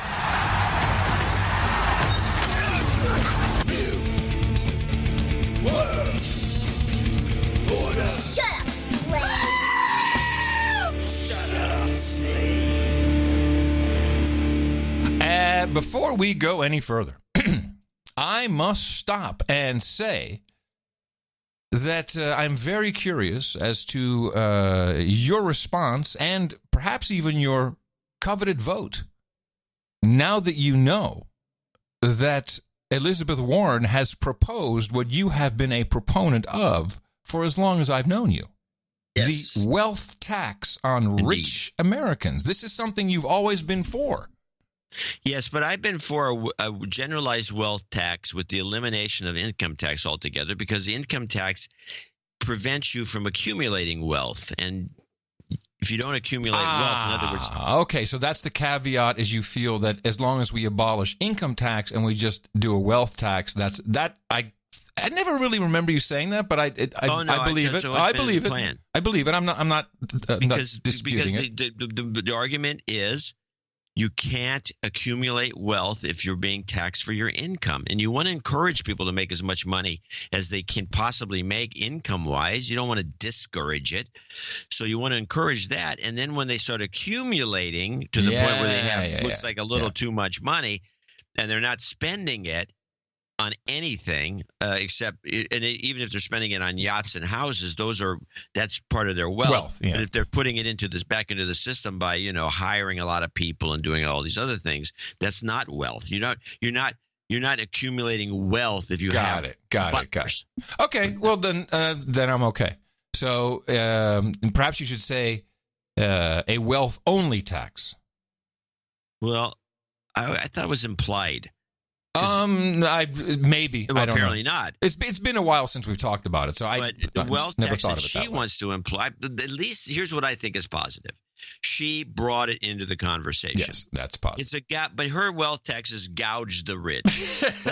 Yours isn't. Find everybody with over $50 million in assets and charge them 2% of all their assets, and I think that's unfair. But It's a start. It starts the discussion. All right. And people say, well, you can't do a wealth tax because it's impossible. People hide. No, they don't. You can't hide that much wealth. You can't hide your houses. You can't hide your yachts. Right. So it's really on your worth, your net worth, really. Yeah, your net worth. Yeah, your portfolio is, the IRS knows what it is. If you start cheating on where you're putting your money, hiding it in the Cayman Islands, they don't like this. So you have to your wealth consists of your property and your portfolio and your bank account. Yes. And that's it. I mean, and we've never had problems collecting property tax. No. It's a big building. Yeah. Okay. No, good. Solved. I did come across, just staying with the 2020 election, and I believe this to be true. I've had a bit of an issue with Kamala Harris's. Well, now she's saying she was raised as African American, so she identifies as African American. I guess that's valid by today's standards. She's not African American. I don't believe she had the pure African American experience growing up in Ottawa. But if she says if she says she was raised as African American, even though her father is Jamaican, her mother is Indian, okay, I'm not going to argue it. However, it is my belief, in order to be eligible for president, your parents have to have been naturalized for at least 5 years prior to the child's birth. I could be wrong, but I think there's a regulation somewhere in there. So you think she's ineligible? I do. Her father arrived from Jamaica in 1961. Her mom from India in 1960. She was born in 1962. So I don't think she's eligible. Well, she's not going to win anyway. Oh, man, she's high on some people's list. Yeah, I've heard this too, and it's just like when you think about it. John, I'm just covering the bases here. I really despise talking about the election. Put some stuff together because there's a lot of guys running. Yeah. I mean, it's gotten to the point where there's probably 50 Democrats that think they're going to run for president. Yeah. And the only it's smart close money, to it. Yeah, it's close to it. The only smart money seems to be Gavin Newsom, who's he's a wannabe president, but they asked him if he wants to run against Trump in 2020, and he said, hell no, because he's smart. He's very going to run in 2024. Yeah, he's going to wait. No one wants to do this. Just the morons want to go up against Trump. Well, you have a list of them, and it's a long list of morons. They are. The elites were all, I guess, are they done now? Are they back from Davos, from their... I think it's still going on, isn't it? Finished like tonight or tomorrow? I thought last night was a big crescendo, like a big climax, because they had their key speaker. Now, remember this, I think there were 1,500 or 1,600 private jets that all convened on Davos to talk about climate change, amongst other things. You'd think they could share a ride. They came to Davos to talk about climate change. So this guest speaker, whose original speech was about 6 minutes long, but once I chopped out all the spaces, so it has been modified for brevity and for your entertainment enjoyment. This speaker did not come on a private jet. This speaker took a 37-hour train ride to provide the sound bites that everyone craves when you're in the elite circles, because all they're talking about is who controls the spending and what are we spending it on to grow. And I think the climate change is one that's kind of failing, and 5G is the other one. We'll get to that in a moment. This is Greta Thunberg. This is the 12-year-old kid. And she had some really interesting things to say. And I think it's a long clip, even though I chopped it down. I have a follow-up clip to this then. Good. It is long, but it's important to listen because this is being said in a stage that is intended to come across as alarmist. Of course, we're abusing this child to do this. So, we've seen this with the invasion in Iraq. We use children to talk about children being thrown out of incubators, all lies. This child is being salvaged. By the way, she has show business parents. Did you know that? Like her mom's an opera singer, her dad's an actor, granddad was a director. So it's a total show business family. And they prop this kid up and they let her terrorize her age group specifically? I am here to say our house is on fire. No kid's ever worried when you say the house is on fire. It's just they're all fine with it. According to the IPCC, we are less than 12 years away from not being able to undo our mistakes.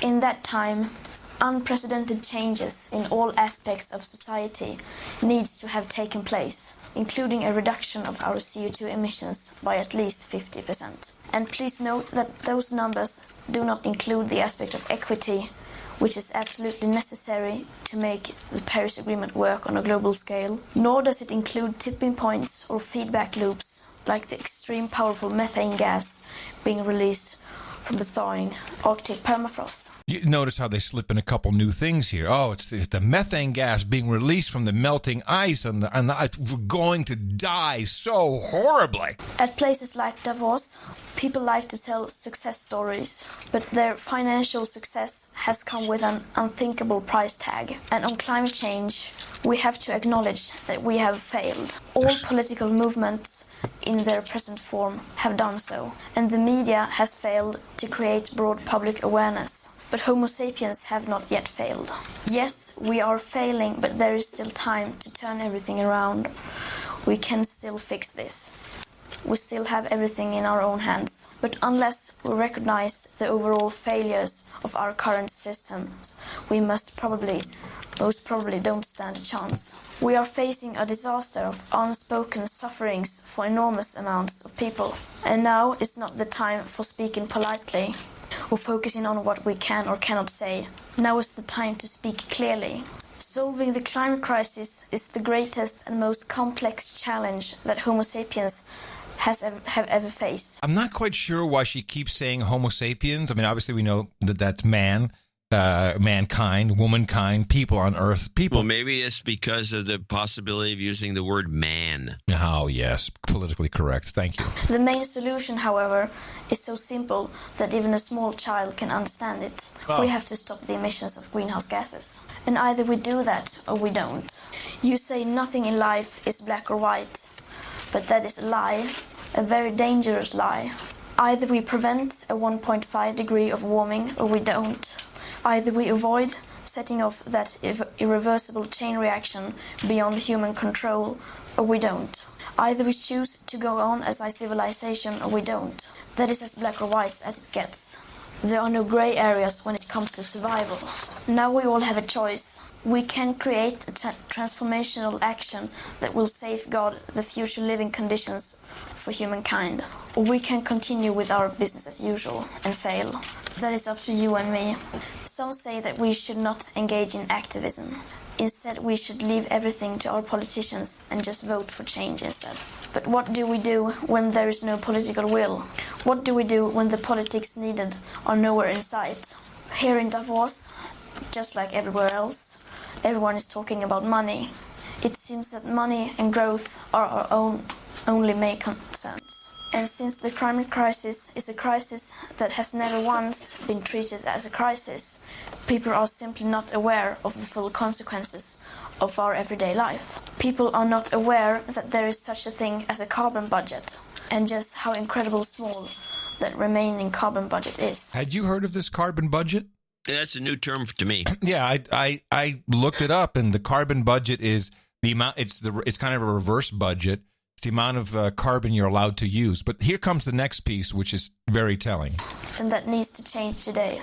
No other current challenge can match the importance of establishing a wide public awareness and understanding of our rapidly disappearing carbon budget that should and must become our new global currency and the very heart of future and present economics. Ah, so carbon becomes the new currency. Thanks, kiddo. We are now at a time in history where everyone with any insight of the climate crisis that threatens our civilization and the entire biosphere must speak out in clear language, no matter how uncomfortable and unprofitable that may be. We must change almost everything in our current societies. The bigger your carbon footprint is, the bigger your moral duty. The bigger your platform, the bigger your responsibility. Adults keep saying, we owe it to the young people to give them hope. But I don't want your hope. I don't want you to be hopeful. I want you to panic.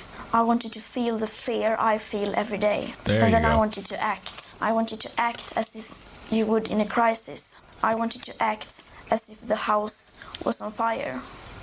I gotta say, I think those Google guys have done pretty good on their new AI. It's quite convincing. You know, I think that if you're sitting in the audience and you're one of the guys who came in on one of the 1,500 private jets, yeah, you're sitting there and you're listening to her and you're probably talking to your guy next door. You said, you know, they've done a great job with the kids. You know, we have them under complete control. This is fantastic. We can convince them of anything, any crazy notion. Anything. And in fact, it's gotten so carried away in Europe, and I expect to see this here, even though they try to do this here. But our kids aren't quite this dumb. But this is the Brussels big student strike over this. Yes. And in Brussels, Belgium, an estimated 35,000 children held a one-day school strike Thursday surrounding the European Parliament building, demanding urgent action on climate change. It was one of the largest student protests ever in the Belgian capital. Students said they're ready to skip classes once a week until their demands are met. We think that if we skip every Thursday, so we don't go to school, that the big people in our country and in the world will say that it's a problem and that they will do something about it. The students are following in the footsteps of now 16-year-old Greta Thunberg from Sweden, who is leading the school strike movement globally. She is now in Davos, Switzerland, addressing leaders at the World Economic Forum. Oh, she's 16. I thought she was a little younger. She's dressing leaders. That's what she said. Yes, instead of addressing, he's dressing leaders. She's addressing them. Hey, come here. Oh, those pants, they got to go. She said to every one of them, all of your pants. You know, I was so hopeful. I even saw that nuclear energy was on the table, a couple of conversations in Davos. It's cropped up more and more as a true alternative. And right on cue, I'm waiting for our very own Sir Atomic Rod Adams to check in. He should be here because he's the guy that turned me on to this lying scumbag. This is a former nuclear regulator of the United States, JAXO. Do you remember this guy? No. Okay. So JAXO, he left the nuclear regulatory agency because he was a dick, mainly towards women. But it doesn't matter. He's back. No one has a problem with him anymore. He's written a book. It is, and you got to love the subtext of The Confessions of a Rogue Nuclear Regulator is the title of his book, which I think is intended to conjure up images of Confession of an Economic Hitman. And of course, nuclear is the stupidest thing we could do. Oh my God. Whoa, no! Today, 98 reactors at 59 commercial nuclear sites in the U.S. provide power across the country using a technology heralded by proponents as a savior from climate change and the key to solving the world's growing energy needs. But our next guest says that nuclear power is more hazardous than it is worth, and warns that its continued use will lead to catastrophe in this country or somewhere else in the world. Former chairman of the U.S. Nuclear Regulatory Commission, Gregory Yatsko, joins us now. He's the author of a new memoir entitled Confessions of a Rogue Nuclear Regulator. And thank you very much for being on the show. Wondering what the exact confessions are, especially given your tenure as NRC commissioner ended in a little bit of controversy. A little bit. Tell me first why you wrote the book.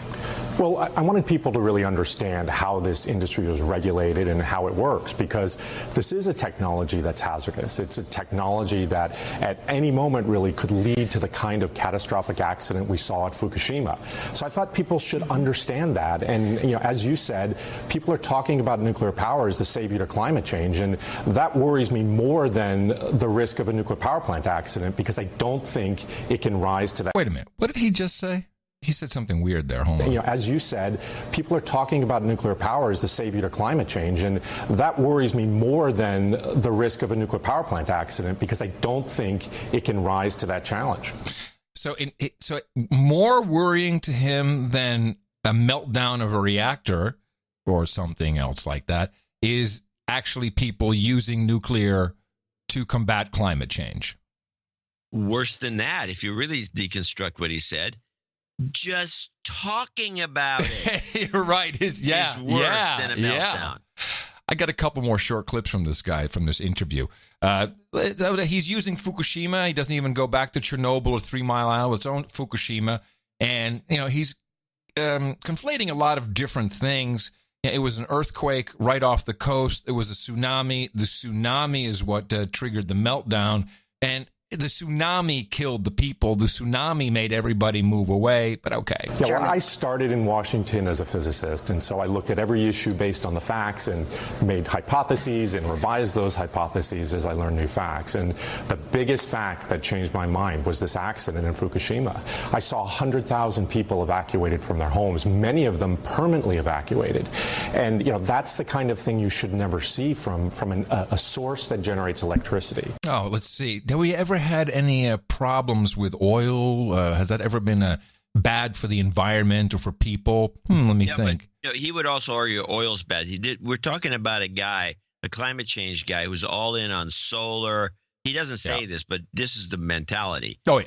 Oil bad, nuke bad, solar good, yes. Wind good. Yeah, you got it. And moreover, we were promised and the industry pledged that these kinds of accidents were in the past. And here we had one in front of us, which I simply couldn't ignore anymore. And I began to realize then that this is a technology that simply was too hazardous to really be a future technology. Oh, yeah. So just stop all developments. It could never be any good. It's no good. It ruined Japan. Yeah, so there's really the area around the plant. There's large areas of the plant that are still uninhabitable. Most of those people who were evacuated can't return to their homes or won't return to their homes. So lives have been disrupted in a way that we think about more with wars than with energy generation. And you have a lot of radioactive water that's being stored at the site that people really don't know what to do with. So it'll be decades before this really gets. And just how likely could something like this happen in the United States? It's so hard to predict. The plants kind of operate always on this precipice of normal operation on one side and catastrophic failure on the other. But what we know is the accidents will happen. So it's just a question of when and where. And it's hard to predict, which is why the industry often touts that everything's fine. So his solution to... Sorry. Go ahead. It's because it rarely happens. There's 3 major incidents. Yeah, Chernobyl, 3 Mile Island, Fukushima. Yeah, and how many years has it been? I mean, nuclear power probably began in earnest, at least the discussions in the late 50s. I mean, Mika could have brought up, I don't know, France. Hey, France seems to be doing pretty well. And they're trying to shut those down. Yeah. That's Macron, that guy. Well, our buddy here has some solutions. And if I'm not mistaken, isn't solar energy subsidized by the government? A lot. Yeah, I think most of it is. Elon Musk's cars were certainly subsidized by the government. So there's all kinds of electrical stuff that's subsidized. Yes, it's all the economics. Well, you did a whole takedown of wind power's subsidies and the used equipment and all the rest of it. Well, listen to his last bit here. So for people who are...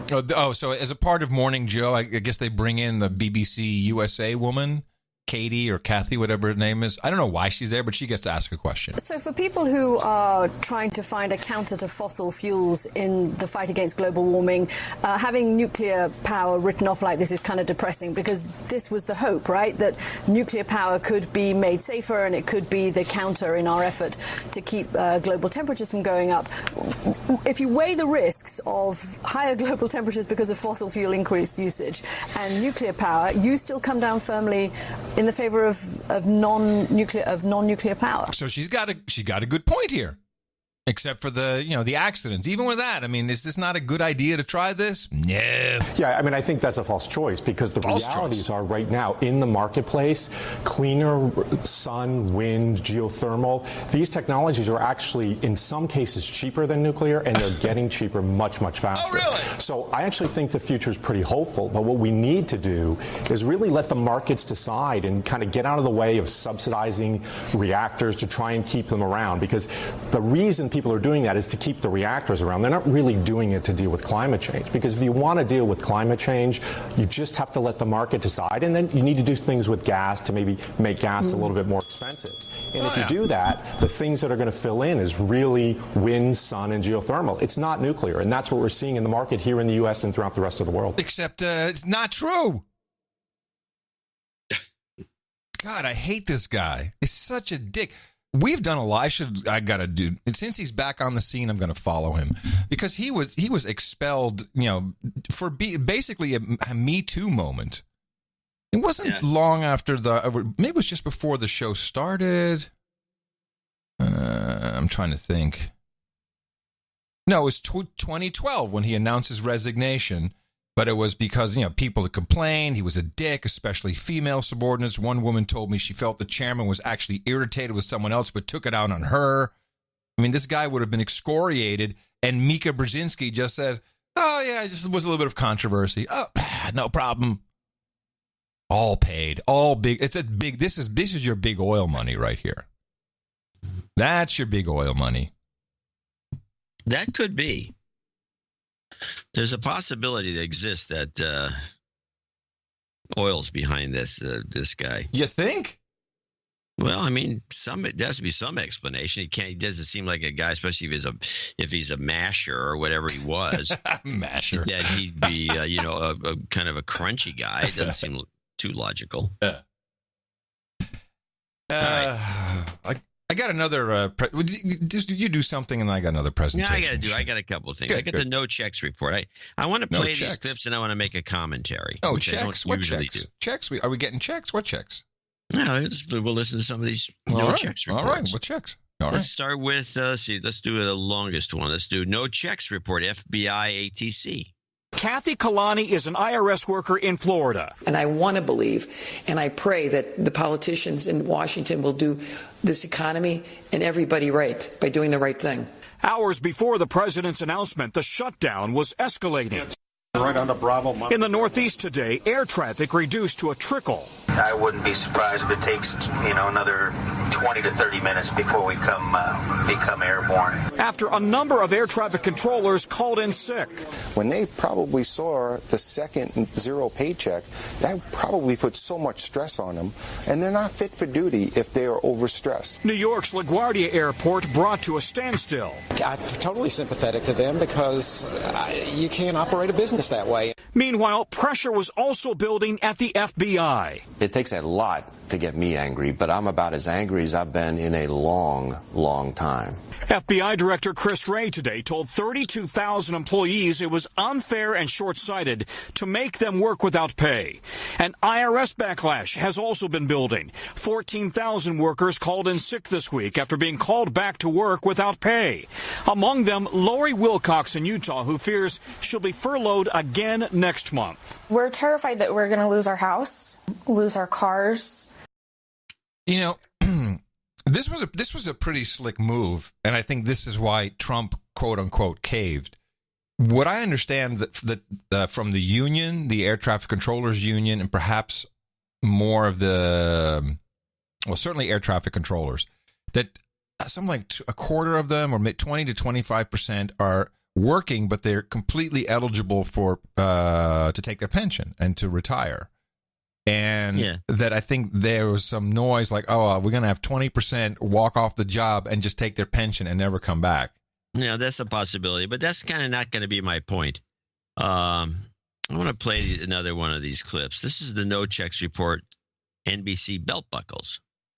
Okay. In Los Angeles, furloughed FAA Inspector Curtis Calabrese is expecting back pay, but says the political tug of war should have never happened in the first place. This all began over debate for a wall. Right. Has it been worth it? To weigh that against the safety of the American people that are flying every day, is that worth it? Absolutely not.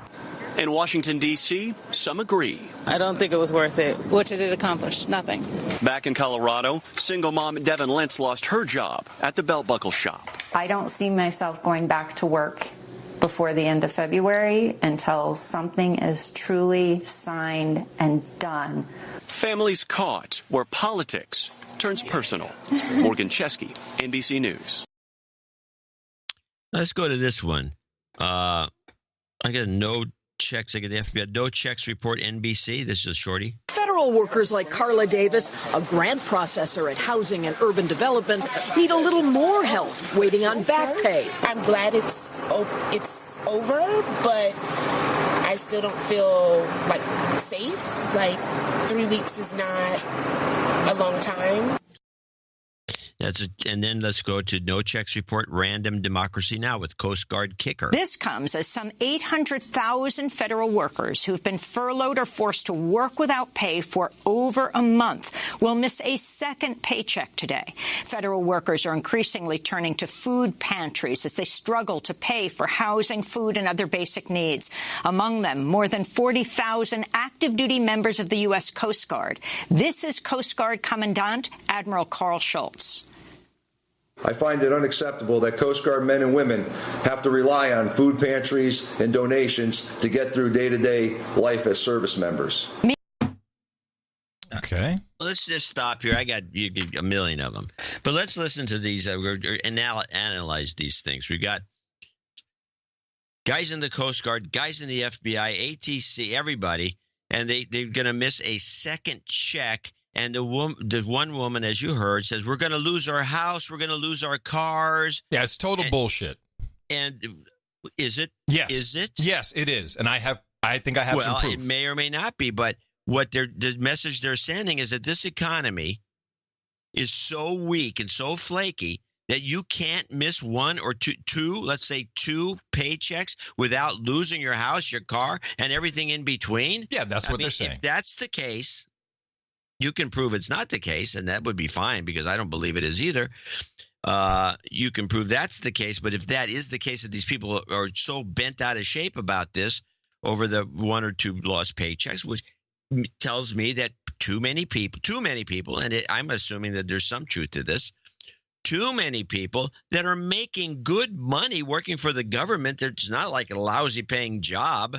Working for the government, the federal government in particular, they're living paycheck to paycheck. What happens if we have an actual economic collapse? We're all going to die.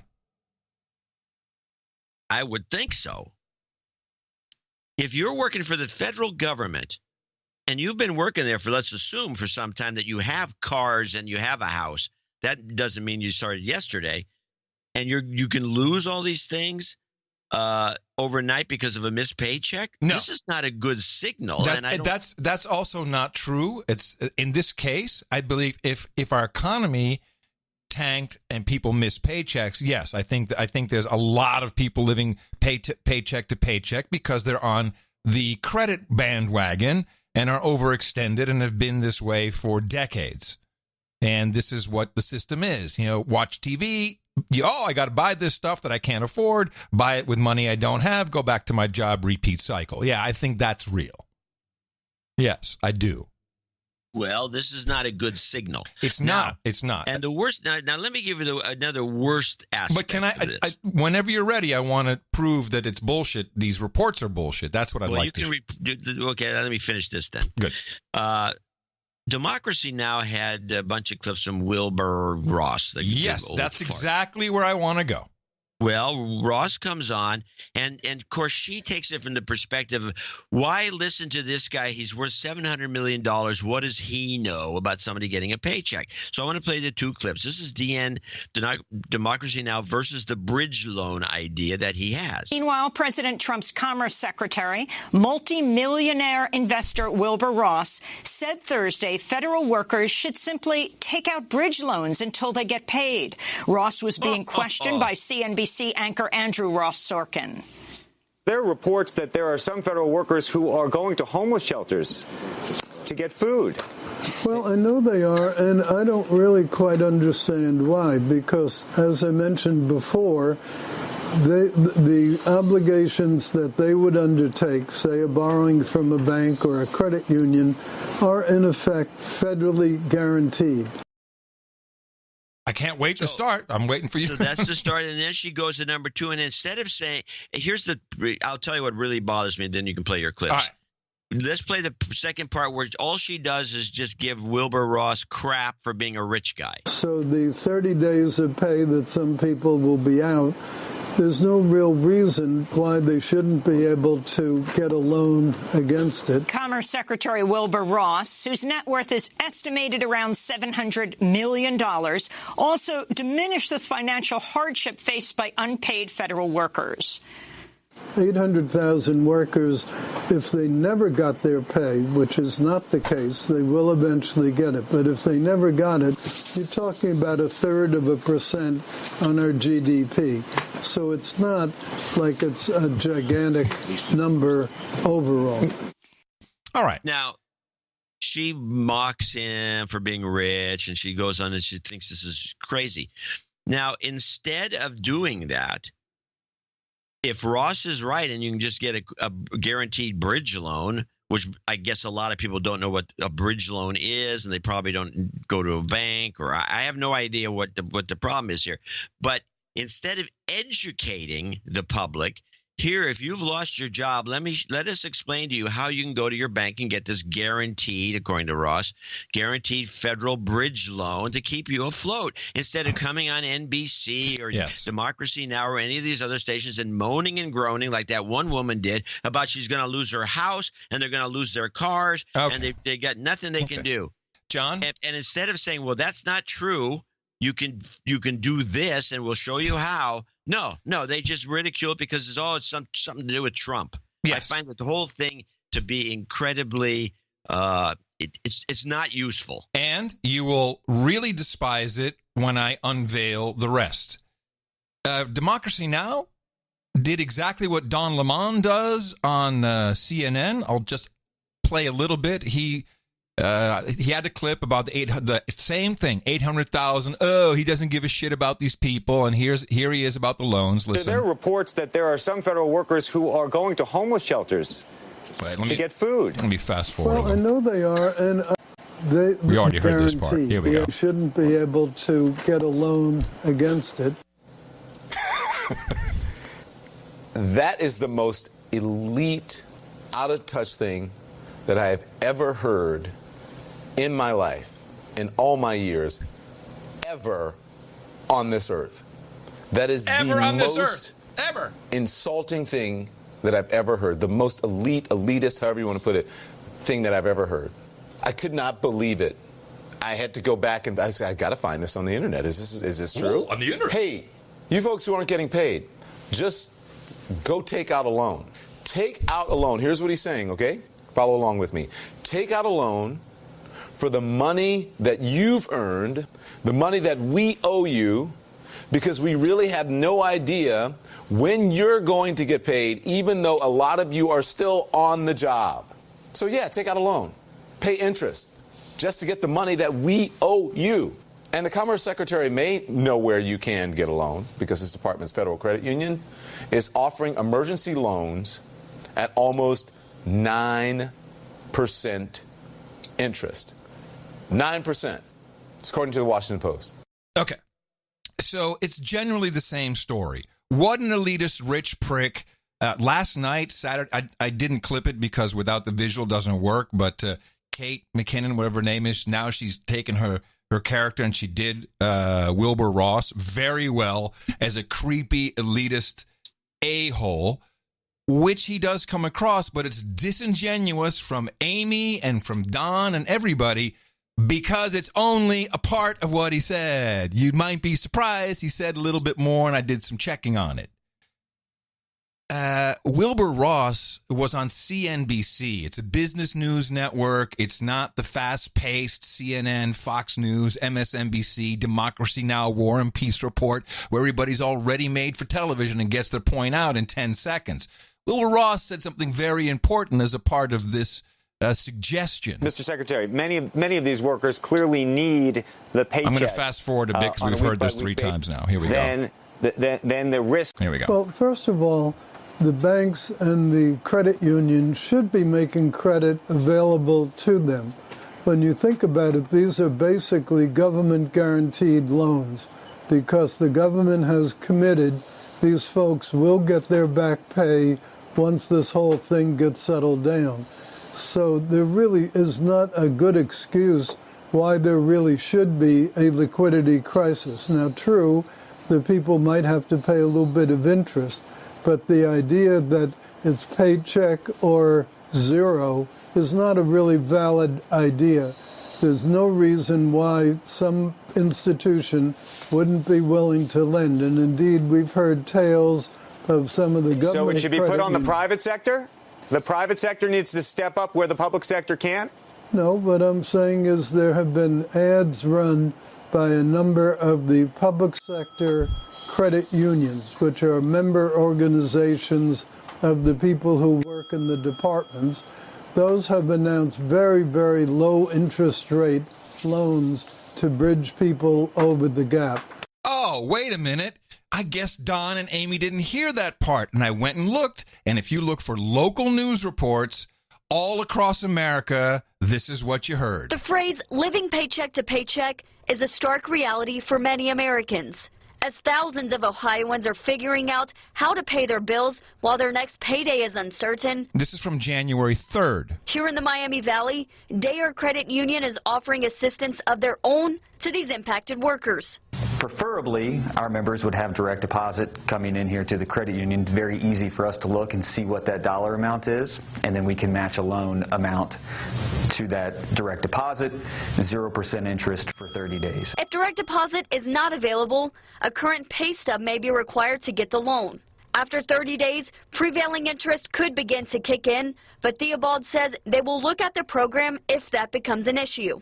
Right now, he says it is mostly Department of Transportation employees seeking assistance, but anticipates many more if the partial government shutdown. Now, this is their own credit union called Dayer. Let's go to San Diego. Let's just see if there was any issues there with credit unions. While Washington stalemates, our phones have been ringing off the hook. Things are busy for Cabrillo Credit Union. People are scared. But it's something they've dealt with before. We've been through multiple furloughs, multiple government shutdowns over the years. The San Diego-founded business is loaning government employees their paycheck value with no interest until the shutdown is over. Federal employees, they weren't expecting this. I mean, I can play 18 of these clips. Yeah. All local. The credit unions, local news, the chicken shit news subverted this, obfuscated, and they just found either idiots or people who are willing participants to cry, whereas every single one of these credit unions, it's not a familiar concept in the rest of the world, but go look at what a credit union does. They're also part of these organizations themselves. Yeah, it's very hard to work within any government operation. I can say that as someone who knows. I was a member of the San Francisco City Workers Credit Union. Because if you're a government worker, there's a credit union attached to what you do. If you're in the armed forces, there's a credit union attached to what you do. And these credit unions do what these clips are telling. This is bullshit. I'm really mad about this because Amy and everyone, they did not play everything the guy said. Besides that, it was the Don Lemon one that was the eye-opener. First, he mocked the whole idea of going to the bank, and I don't even care whether he played the whole thing or not. You can go to the bank and get bridge loans. It's not that big of a deal. And then he emphasized the Washington Post bull crap article about, but it's 9%. Thank you. Were they going to payday loans? What kind of a loan are we talking about here? So that was a bull crap report. So these are blatant lies by the big boys. Yeah, and done on purpose. Purposefully. I mean, okay, I totally believe Don Lemon just looked at the clip, just the one little clip that everyone was passing around on social media. And obviously, democracy now is no better. Just that clip, just make fun of the asshole old guy. NBC, Saturday Night Live, make him look like he's like he's death himself. Guy definitely does not have a media presence that is very helpful to what is going on here. But it's disingenuous and really just a lie to say that people couldn't get any money at all. My car, I'm going to lose my house. Yes, bullshit. That was on NBC. Yep. NBC. You say that like it means something anymore. Well, it did. They have more reach than we do. And I commend every single credit union. I love credit unions. Hey, banks can do this too. No, banks. I love credit unions. I think credit unions are better than banks. I'm not going to argue that point. Yeah. But this can be done at a bank level if you have a good relationship with a bank. But the way Don Lemon sees it, this is an elitist thing. Yeah. You're too stupid to go to a bank. Well, how did you get your car? Well, you got your car probably from GMAC. Maybe you did it at the dealers. You didn't go to a bank. John, I've the UFCU, the University Federal Credit Union. I'm like, I ran the Airstream through there, so I don't really do that much business with them anymore. But why don't I go take a look and see? And yeah, lo and behold, they said it right there. We can offer you 0%, right in the bill or the statement, paperwork, the statement. We can offer you 0% loan if you're furloughed or not getting a check due to the shutdown. Contact us. We'll be happy to help you. So it is just a lie. And it doesn't matter because that's just what we'll always think forever. That will be the truth from now on out. And it's too bad that this little podcast doesn't have enough reach to let the world know how really disgusting this reporting was across the board, right down to Washington Post. Yeah. Well, none of it unexpected, since it seems to be just all Trump hate. Yes. And they're not giving the public actual information that's valuable. And your point is very valid, because I know that's what your point was. It's like, instead of doing this whole what an asshole, what an elitist, what a dick, do a little story, which local news was all over. We're talking 3 weeks ago. They were already doing this. This has been, and you can just look it up. Go to YouTube, and local report after local report with credit unions, with their local guys say, hey, we're going to help everybody out. Not a problem.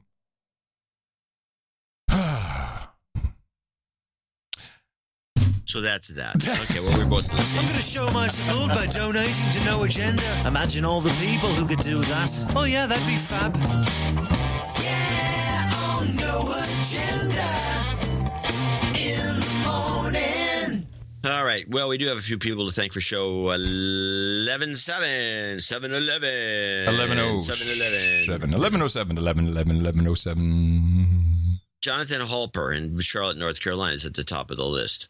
And the guys at the top of the list, I always read their note. Thanks for the continued deconstruction. So $199.99 would be your best bet if you want to get this note read.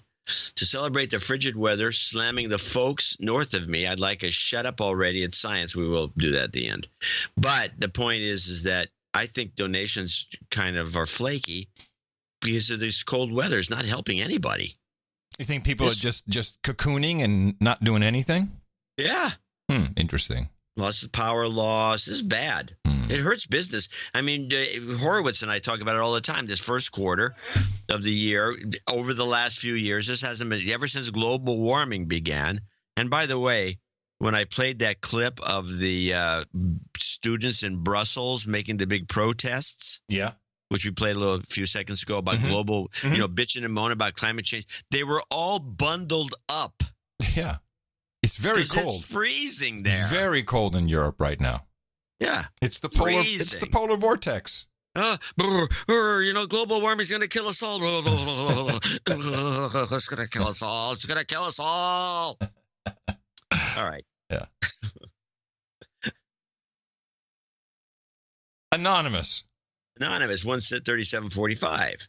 I like to remain anonymous. Okay. Wait a minute. Anonymous, with this donation of $137.45, brings my total monetary contributions to the best podcast in the universe to $1,000. I would like the title of Dame J of the Angry Clouds. And, another pilot. Dame J of the Angry Clouds, and requests cinnamon rolls and VFR for the ceremony. VFR is visual flight rules. Interesting. Okay, I'm putting cinnamon rolls and VFR on the list as we speak. Interesting choice. I like it. Thank you. Yeah. Rogue Black Knight of the Baron of the Palouse, 135.79. Alan Hayes in Windsor, Berkshire, UK, 10101. Gerald Preston, $100. Doug Andrews in Sykesville, Maryland, 85. He says our hard work is appreciated by many. Anonymous, 777.77. Jobs Karma. I will put that at the end for you. William Durkin, 6969. Damn it. What?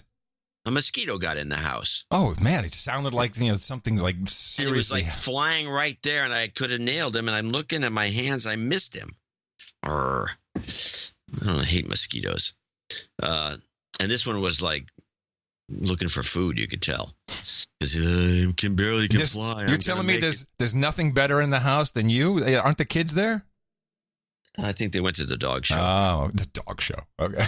William Durkin, 69.69. Michael Robinson, 54.33 in Australia. Joe Besessi, 50.38. And then Sir Mike of the Ewing KD2 FDX 73s, 505. He's got a birthday for his daughter Leanne, 73s from Kilo 5 Alpha Charlie Charlie. And then we have Scott Nelson in Melbourne, Florida. And the following people are $50 donors, name and location, if I have the location, which I don't seem to have too many. Michael Worley, he's in Australia. It says, Joseph Barnes. Wait. It's thanks, boys. Aussie dollarettes. Can my boss Alex get a douchebag? I think we can do that. Douchebag. Douchebag to Alex. Mm-hmm. Michael Worley, that was the douchebag. Joseph Barnes, Joe Winky. Hold on. California. Joseph Barnes wants a de-douching. All right. He says, I've been called a douchebag enough in social circles out here in Oakland, so this is kind of important. You've been de-douched. And I think Joe Winky from Santa Rosa, isn't he our California CBD guy? Yeah. Oh, he's Sir Joe then. Sorry. Yeah, I forgot what. I forgot his company He keeps name. moving around. Well, he sent us the CBD cream. The cream. Yeah, the stuff that you can put everywhere, but not on your bits because it could be rather prickly. Yes. Yes. Okay. You don't want prickly bits. No, prickly. Jose No. Ferreira, Newbury, Berkshire, UK. Christopher Charabarak, I think. Charabarak, 50. He's got a note. Harabarak. It's Harabarak. Christopher Flynn in Oakdale, Connecticut. Mario Bajarano, I think. It's Texas, so Bajarano. It's something. Yes. In Brownsville, Texas. Louis Pastor in Miami, Florida, who I believe is a sir. Jeffrey Zellen in Oakland, Michigan. Robert Makowski in Rhinebeck, New York. Sir Peter Totes in Sugar Land, Texas. Darren Denikowitz, I'm thinking. He's in Dubai. Hey, we need some reports from Dubai. And last but not least, Dame Susan Johnson in Hillsboro, Oregon. I want to thank all these folks for helping us on show 1107. Yes, and we'll do we got some karma, some job karma needed. Do we have an F cancer? Did I see that scroll by? I did not. Okay. See that, but. And new human resource karma. That's for Christopher Flint. Well, fantastic. And we want to thank everybody for supporting the show. If someone said that we need to change our, there's some active stuff on the Dvorak.org/NA page, which is really old. Is that possible? There's promotions an old from link. Oh, okay. It's a link on the thank you page when you give a donation. Ah, yes. And if you click on it, it's for the old noagendastickers.com. No. It was something else. It was about like the. If you click on this, you get a porn site. So I want to warn everybody: do not click on No Agenda stickers. No, that wasn't the problem. No. I think it was some of the other programs we have available. Yeah, this is a possibility because PayPal. They've done this to me a couple of times. It happens every few years. I'll go look at at the links and see if they're still good. But right. PayPal will change. We don't. we want to change. We have a different model now for the way we have the clickables that takes you to the donation page. We don't like it. We like this new way we doing it. They got some new guy in there. It changed everything. Oh, okay. So it invalidated a bunch of really old that worked fine. Old links. So I'll go check them. I'll check them. Yeah, please do. And there has been a change. One of our producers, he kind of reminded me how we need to change this. We have the mothership boarding pass for $33.33 monthly subscription. And it's always been a big pain in the ass. No, it's the podcast license. I'm sorry, you're right. The podcast license. That's what it is. $33.33 podcast license. It's been a real pain in the ass to coordinate setting up the domain names. And it looks like crap and it breaks. And so this producer, he's like, I want to give this for I don't know if this is for his wife or his daughter. He said, this is misleading. It says it'd be signed by Adam Curry. And how come it's not up already? And I'm like, you're right. This is completely misleading. Would you please create for me a beautiful design podcast license that I can then print with the person's name and sign it and send it off? It's much less hassle than anything else. Well, okay. I think that's what we should do. Well, you can always buy the certificate papers.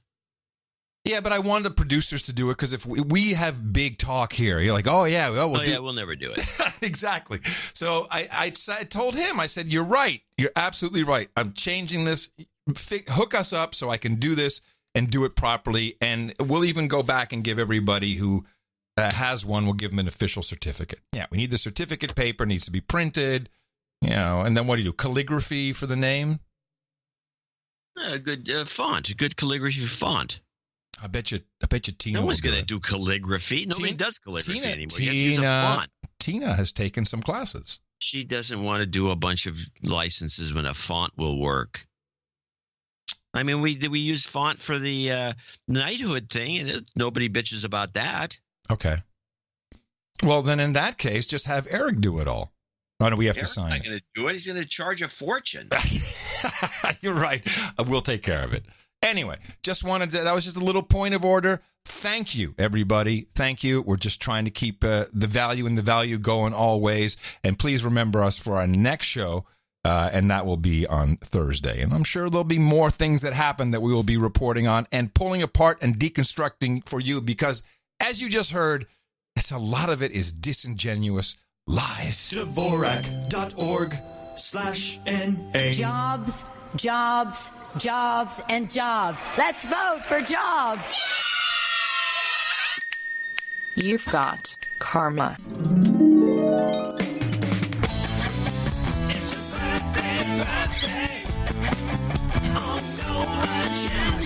And here we go for today. What are we at? The 27th of January, 2019. Patrick W. says happy birthday to his son, Patrick Wolf. He celebrates on the 29th. Rob Sanderson, February 23rd. We're looking at you now, Rob. And Sir Mike Ewing says happy birthday to his daughter, Leanne Kleckner. She turns 17 tomorrow. And we say happy birthday from all your buddies here at the best podcast in the universe.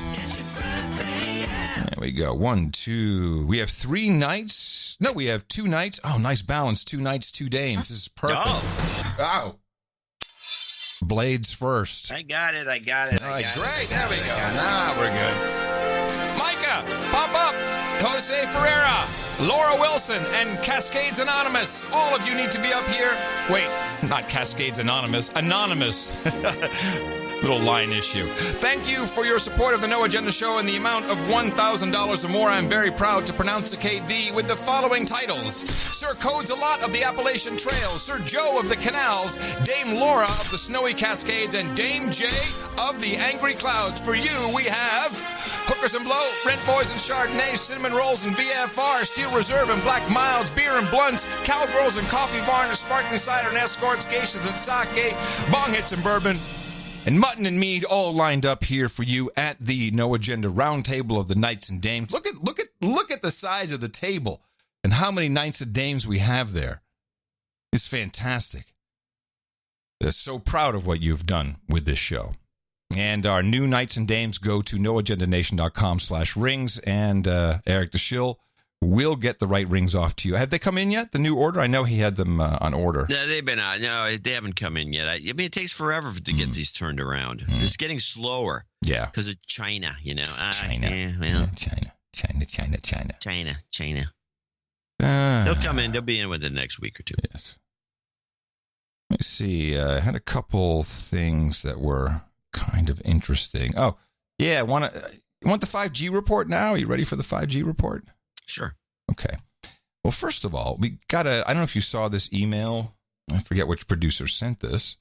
But it turns out PC Magazine is now, it's whenever they have a news story, they tweet it out, and the tweet is PC Magazine and Qualcomm.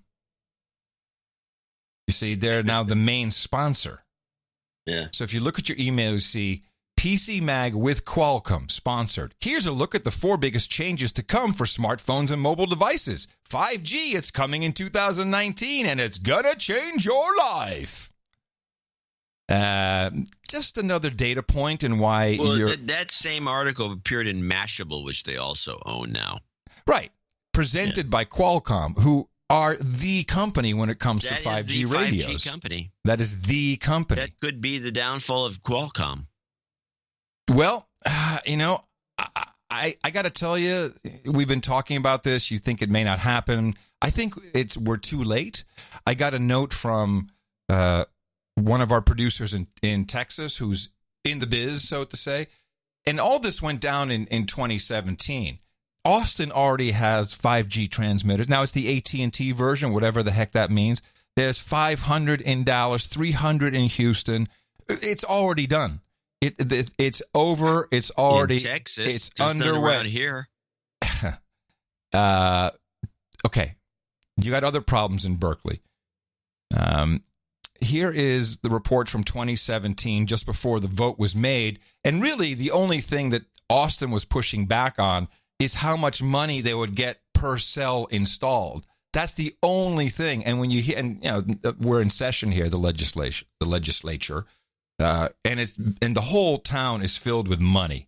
People just walking around, just doling out cash left and right. So this is a report from 2017, so you kind of get a background as to how long this has been playing. The future of wireless technology, especially for 5G, will be ran through little cell towers across cities known as nodes. There aren't any up and running in Austin just yet, but several hundred are expected after city officials came to an agreement with major telecommunications companies in October. That agreement has Austin getting $1,500 per node per year. That could change. The legislature is weighing in. That's Adler, our fake mayor. With considerable weight. Mayor Adler is worried about a bill scheduled for a vote Wednesday that could cap the fee at $250 for each device every year, losing big money for the city. Austin would also lose some control about where these devices are placed on public land. Now the legislature is stepping in and taking what is highly coveted public space and turning it into cheap utility corridors. So far, the bill has nearly unanimous support at the Capitol. That's to give our customers an effortless wireless customer experience. AT&T is a major supporter of the bill and says it's necessary to bring tomorrow's technology to Texas quickly. Things like 4K video, the Internet of Things, connected cars, smart cities, they all start with 5G. It's a fight over money and who calls the shots for 5G coming to cities in Texas. So that was 2017. The bill passed, of course. Hold on a second. What? When I was listening to that, it sounded like they were going to get $1,500 per node. Yeah. And then it went down to $250, and that's what passed? No, that's not what passed. It passed at $750. I thought it was $1,500. No, that's what they wanted. The lobbyists wouldn't pay. Look, the lobbyists paid everyone off to move it down. Oh, that's what you do. Yeah, that's how you. So it wasn't about, is it safe? Should we have it? Is it effective? Is it good for us? No, just how much money is the city going to get? That was the only question. The 20,000 satellites to date. Here, these are the 5G satellites. Let me just tell you what's already been deployed. SpaceX has deployed half of their 12,000 satellite allotment. OneWeb is looking at 4,560. Boeing is just under 3,000. And Spire Global, I don't know who that is, they're looking at 972. 5G, 300, they're saying 300 watts. I find that hard to believe that that's what they're going to be pumping from outer space. I don't know what power they're going to use for that, but I don't know. We went to the moon. Tom Wheeler, who was then FCC chairman in 2016, did a speech, which I cannot find the original from, sadly, because what he says, now this is 3 years ago, what he says in this speech at the National Press Club, which is why I find it weird I can't find the original, and it has some music mixed in it, which pisses me off. But it's pretty much unedited as far as I can tell. But even the things he's saying are clear enough. This is what he was touting to the press club in 2016. That's the people in D.C. who are supposed to report on these things. The big game changer is that 5G will use much higher frequency bands than previously thought viable for mobile broadband and other applications. Such millimeter wave signals have physical properties that are both a limitation and a strength. They tend to travel best in narrow and straight lines, and they do not go through physical objects as well. But brilliant engineers have developed new antennas that can aim and amplify signals. Now, to make this work, the 5G build-out is going to be very infrastructure intensive, requiring massive deployment of small cells. I'm confident that the actions will lead to a cornucopia of unanticipated, innovative uses and will generate tens of billions of dollars in economic activity. And that's damn important, because it means that U.S. companies will be the first out of the gate. And that is why 5G is a national priority. And stay out of the way of technological development. Unlike some countries, we do not believe that we should spend the next couple of years studying what 5G should be, or how it should operate, or if it's safe. The future has a way of inventing itself. Turning innovators loose is far preferable to expecting committees and regulators to define the future. We won't wait for the standards. Okay. We're already seeing the industry gearing wait for the standards. Fuck the standards. Up to seize this opportunity. Verizon and AT&T tell us they'll begin deploying 5G trials in 2017. And the first commercial deployments they're talking about are expected in 2020. And we're not done. As part of our July 14 action, we also plan to ask for comments on opening up other high-frequency bands. Many of the high-frequency bands that we will make available for 5G currently have some satellite users, as well as some Defense Department applications, or at least the possibility of future satellite and defense users. This means sharing will be required between satellite and terrestrial wireless, an issue that is especially relevant in the 28 gigahertz band. But if anyone tells you that they know the details of what 5G is going to become, run the other way. If something can be connected, it will be connected. Hundreds of billions of microchips connected in products from pill bottles to plant waterers. We must reject the notion that the 5G future will be the sole provenance of urban areas. The 5G revolution will touch all corners of our country. A lot more antenna siting decisions by local governments and tightened our shot clock for siting application reviews. America's local governments will play an important role in determining how we fulfill this national priority. You can be sure of only one thing. The biggest Internet of Things application has yet to be imagined. That was the FCC chairman at the time. I think his words are pretty clear. And all these municipalities, all they were thinking about is, can I get the 1,500 instead of the 250? They weren't thinking about anything else. And I had forgotten about the capability of RFID, to connect at short distance to these 5G spots, which will be everywhere. And it truly becomes a kind of cool spy grid. It's quite mind-boggling. In that aspect, I think he's right. But to say that this is not happening, or that some reports of your home value going down or health, I think it's unstoppable. That video you and I watched over the weekend, this is what it is. They're banking the future on this of the money expansion, capitalist system of the liberal bankers is this. That's what they put all climate change kind of doesn't work. Stupid Trump. But even Trump is dumb enough to fall for this. Well, that I will say, yes. Well, anybody, generally speaking, that generation is going to be too dumb to realize the issues with this technology. But okay, we'll see. I have high hopes that there'll be enough action, and I'm seeing a lot more action on this, and I've seen on a lot of different things. squeaky wheels. And I think a lot of it's going to come from California. Yeah, probably.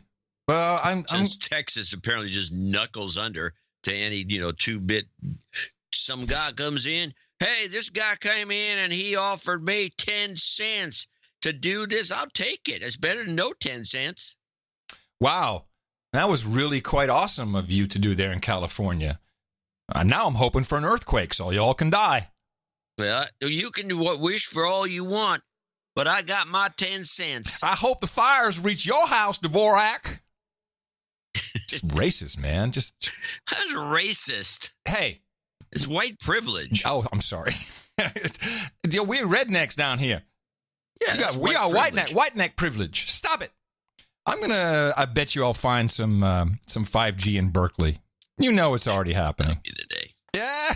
Berkeley Okay. would be the last place to do 5G. But it's coming. It's coming. And they're going to place it at your house first because they deplatformed you over your negative article. Yeah, what am I going to do about it? So the first thing they're going to do is like, hey, Dvorak, look out the window, baby. You won't see mud flats. You'll just see this beam of light coming into you, the soft skin under your eyes. It's going to be all over. I already got the tinfoil. So that will help, actually. I just have its oddball clip. Okay. Oh, actually, I'll save this for the end of the show. Well, then let me just play. I have a backgrounder if we want to listen to it, but we didn't get to kind of an important part of Brexit, even though Brexit isn't really the story. But France and Germany signed the Treaty of Aachen now 2 weeks ago. And the Treaty of Aachen. Aachen? Aachen. Like the city? Aachen. Aachen. Yeah, it's a city. Yeah, it's a city. The Treaty of Aachen. Yes, I know it's a city. The Treaty of Aachen. And this treaty brings the Germans and French even closer together, which is kind of what the whole Brexit thing. We don't want the whole idea of the European Union. It's like we really don't want people pairing off like Germany and France being all buddy-buddy. And it specifically states they will do more to share military resources. I mean, and very little coverage. I mean, it got coverage in Europe. And if you want, I have a 2-minute backgrounder, which is kind of interesting just from a historical. All during this process, they drilled a nice underground tunnel so they could invade Britain from below. Quickly. Easily. You want to hear this little backgrounder, 2 minutes? It's a history lesson. Okay, here we go. France's President Emmanuel Macron is really speaking German, and the German Chancellor Angela Merkel is speaking French. During their mutual visit to the French-German Youth Centre last summer, they were clearly among friends. But it wasn't always this way. Shortly before the end of the Second World War, French soldiers moved into southern Germany. This after Hitler had occupied and humiliated France for years. German soldiers became French prisoners of war, and it looked as if these tried and true enemies would always be at war with each other. But the head of the French military troops was Charles de Gaulle, and 10 years later, when he became president, he had great plans. While at his private country residence, Colombey-les-Deux-Églises, he shook hands with West Germany's post-war chancellor, Konrad Adenauer, and in 1963, the two of them signed the Élysée Treaty of German-French friendship. President de Gaulle wanted to join forces with his German partner to become a world power. And 18 years after the end of the Nazis, the young West German Republic wanted to return to the community of nations and renew friendships with their European democratic allies. The West Germans celebrated. The key to the newfound friendship was young people who were untouched by the hatred that motivated their parents. The German-French Youth Project was founded, and even today it brings together more than 9 million members from both countries through its exchange program. The Chancellor and the President planned a common political agenda in Europe and the world. Good friends Valéry Giscard d'Estaing and Helmut Schmidt found a coalition of the 7 most important industrial nations in the world, the G7. In 1984, President François Mitterrand and Chancellor Helmut Kohl shook hands in Verdun, close to the graves of the First World War. They wanted to show Europe that the worst enemies had become closest of allies. Today, Germany and France continue to meet daily to discuss European policy. They even cooperate militarily on weapons programs and in conflict zones such as in Mali. It's an alliance that 80 years ago nobody would have thought possible. And even though The French don't donate to the show. I will give you some advice. I would lock up my bike. Just saying. I'm from Holland, I don't know. We got some experience with that. So, yeah, but weren't the Dutch and the Germans always good buddies until that war broke out and they stole all the bikes? Yeah, they're still looking for the bike back. I know. Went after Anne Frank. Oh God, don't get me started. Anyway, go on. No, that I had that. I thought maybe we have a pretty eclectic mix of end of show mixes, so we can do one or two more clips, and then we'll get into that. And I got a couple of clips, but I'm going to just go with the one. And it's going to be, this is Michael Bennett. He's from Colorado, and he is senator. And he he had to go on the Senate floor to bitch and moan about Trump. I heard this. Yeah, and he was on there for 20 minutes. It was like a filibuster of some sort. Is he a Republican or a Democrat? Sorry, is he a Republican? Democrat. Okay. And I think he was drunk. I don't know about that. Drunk on power, maybe. Well, let's play this clip. This idea that he was going to build a medieval wall across the southern border of Texas, take it from the farmers and ranchers that were there, and have the Mexicans pay for it isn't true. That's why we're here. And because I listen to MSNBC most of the time during the day. Just it's the most entertaining thing you can imagine. And he did some interviews, and they were like all jitty on him, man. Like, oh, it's great. Wow, I mean, you really spoke truth to power, man. It's really great. Truth to power. Truth to power, man. It was really fantastic. It's not true. Hey, I found the Will Hurd clip that I was missing on the last show. Oh, okay. About the smart wall.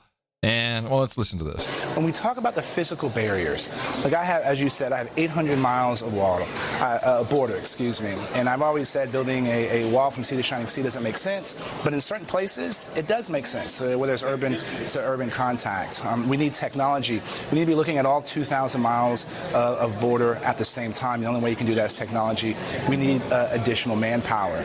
And so there's already a bill that most Democrats have voted on. It's called the Secure Fence Act, and it was amended 2 years later. In that amended bill, all the leadership, the Democratic leadership right now, have already voted on it. There's been much publicized about how Senator Obama at the time and Senator Clinton at the time had voted for this. This should be the framework, and there's much physical barriers that weren't completed in that. These Dems already voted on that. That should be the framework from which we are looking. Have the technology, make sure we double down on our ports of entry, as we should know everything that goes back and forth across our border. The head of Department of Homeland Security should be able to say, I want to know what's going at mile marker 36, and this should be able to pop up. I'm not describing some futuristic Star Trek episode. I'm describing that this is technology that exists today that we should be using along the border. We're not right now, but there's programs that are in existence that to do that, but they can't move forward because we're in the middle of a shutdown. Look, I spent almost a decade as an undercover officer in the CIA. I was the guy in the back alleys collecting intelligence on threats to our homeland. Wow, that's not how most spooks I know talk. Hey, man, I was that guy in the dark alley, like protecting you from the terrorists. Sounds a little too much to me. Like bull crap. In the CIA. I was the guy in the back alleys collecting intelligence on threats to our homeland. I did this in dangerous places like Pakistan and Afghanistan. I was in India chasing bad guys, terrorists, Al-Qaeda, you name it, stopping nuclear weapons proliferators. This is what I did. And when you look, we got to remember the drug trafficking organizations and kingpin human smugglers that are operating in Mexico, they don't have to worry about government shutdowns. They're making $67 billion a year in the United States. And guess what? The U.S. intelligence budget is only $61 billion. So we have to have and look at every mile of border and make sure we're using the right tools for that part of the border, because every mile is different. That's something I've seen, having the largest amount of border of anyone in Congress. Yeah, I think that I think Hurd knows what's coming down the pike, and I think it'll be some version of a combo. One of our producers, who wanted to remain anonymous, has actually worked with these fiber optic listening cables. He says they're really incredibly good. You can pinpoint exactly, it's vibrations. It picks up all kinds of stuff.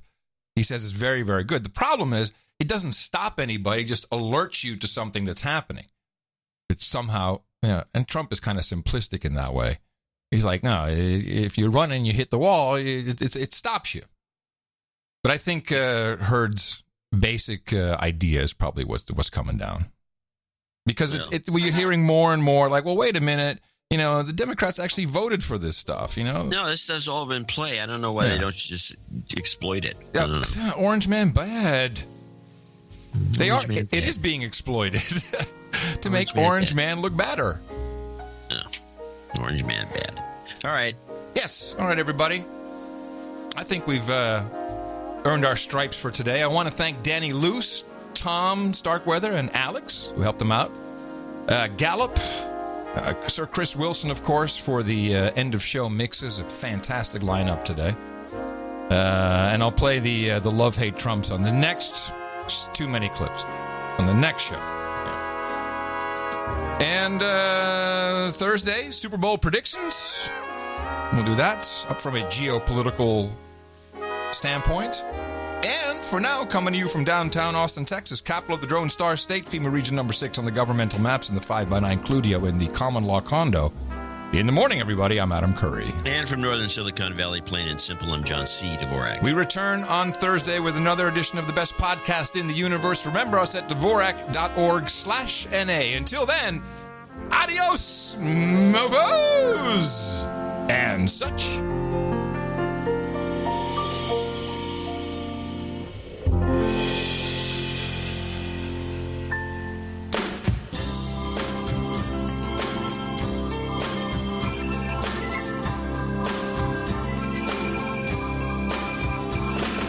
Once upon a time, you did a crime, told a lie to the FBI. Didn't you? Mule a trolley once a brawl. You're about to fall, you thought they were all kidding you. You used to laugh about everybody who had opted out. Now you don't talk so loud as your life mushroom clouds. We're seeing and dreaming their next news reel. Well, how does it feel? Yeah, how does it feel to be dragged from your home and to the black van you're from, like a Roger Stone?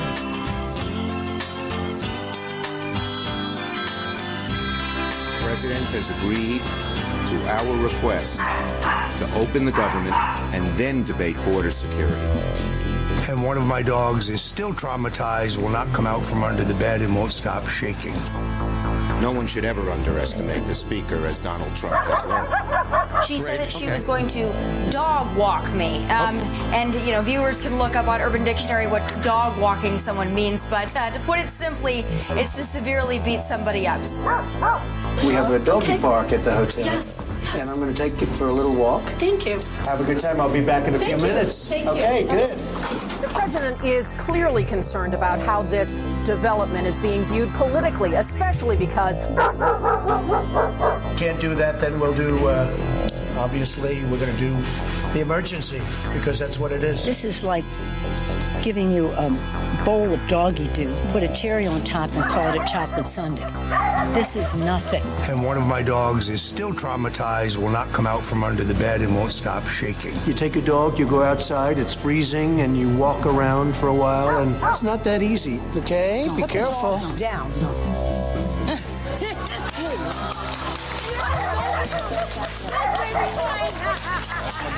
Oh, how are you?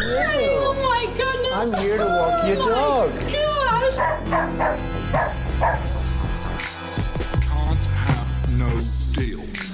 If you don't want to have no deal, you have to ensure that you have a deal. Now, maybe Hitler was a baby. If you don't want to have no... Now that would mean staying in the European Union, failing to respect affect the result of the referendum, and that is can't have no deal. Maybe presumably want to do with baby Hitler was take. There never is going. Baby Hitler was a baby. There never was going to be a deal. There never is. For Hitler, and the truth is that no pro-life person on earth would kill baby Hitler. Really? Designed to delay times above natural background radiation since 1932. Was going to be a there never is going to be a deal. Was going to be a there never is. A person on earth would kill baby Hitler. Right, because baby Hitler wasn't Hitler. Radiation. You don't want to have no deal. You have to ensure that you have. Now, with me, if you don't want to have no, can't have. There never is going to be a deal. There never is going. Then. Thinking. Well, I'm worried because I put those devices in my house. Baby Hitler was a baby. Adult Hitler. If you don't want to have no. There never is going to deal. We can't have no deal. Well, you presumably want is going to be a deal. Designed because 5G is designed to deliver. Not what I want to do with baby Hitler was take baby Hitler. Adult Hitler was Hitler. In the European Union, can't have no. If you don't want to reassure the House, businesses and background radiators, we can't have no deal. We use our medical record to look into this. Hitler was a baby. Baby Hitler was a baby. I think this is immediate. He's a baby. No deal stands alone. Hitler was a baby. Because I put those devices in my house. He was making that he. What you presumably want to do with baby Hitler was take 1932. Earth with in the morning.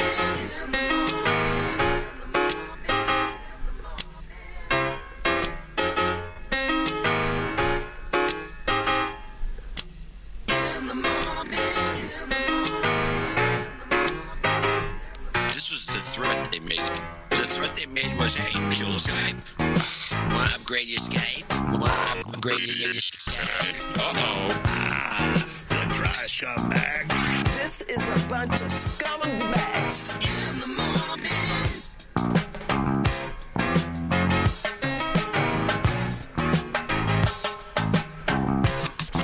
Oh, you fool.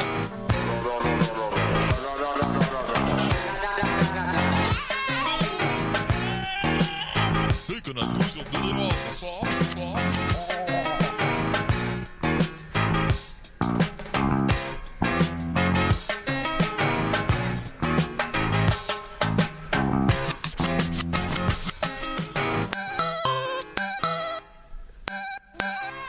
best podcast in the universe. Mofo. Dvorak.org/NA. There's a war on alternative media.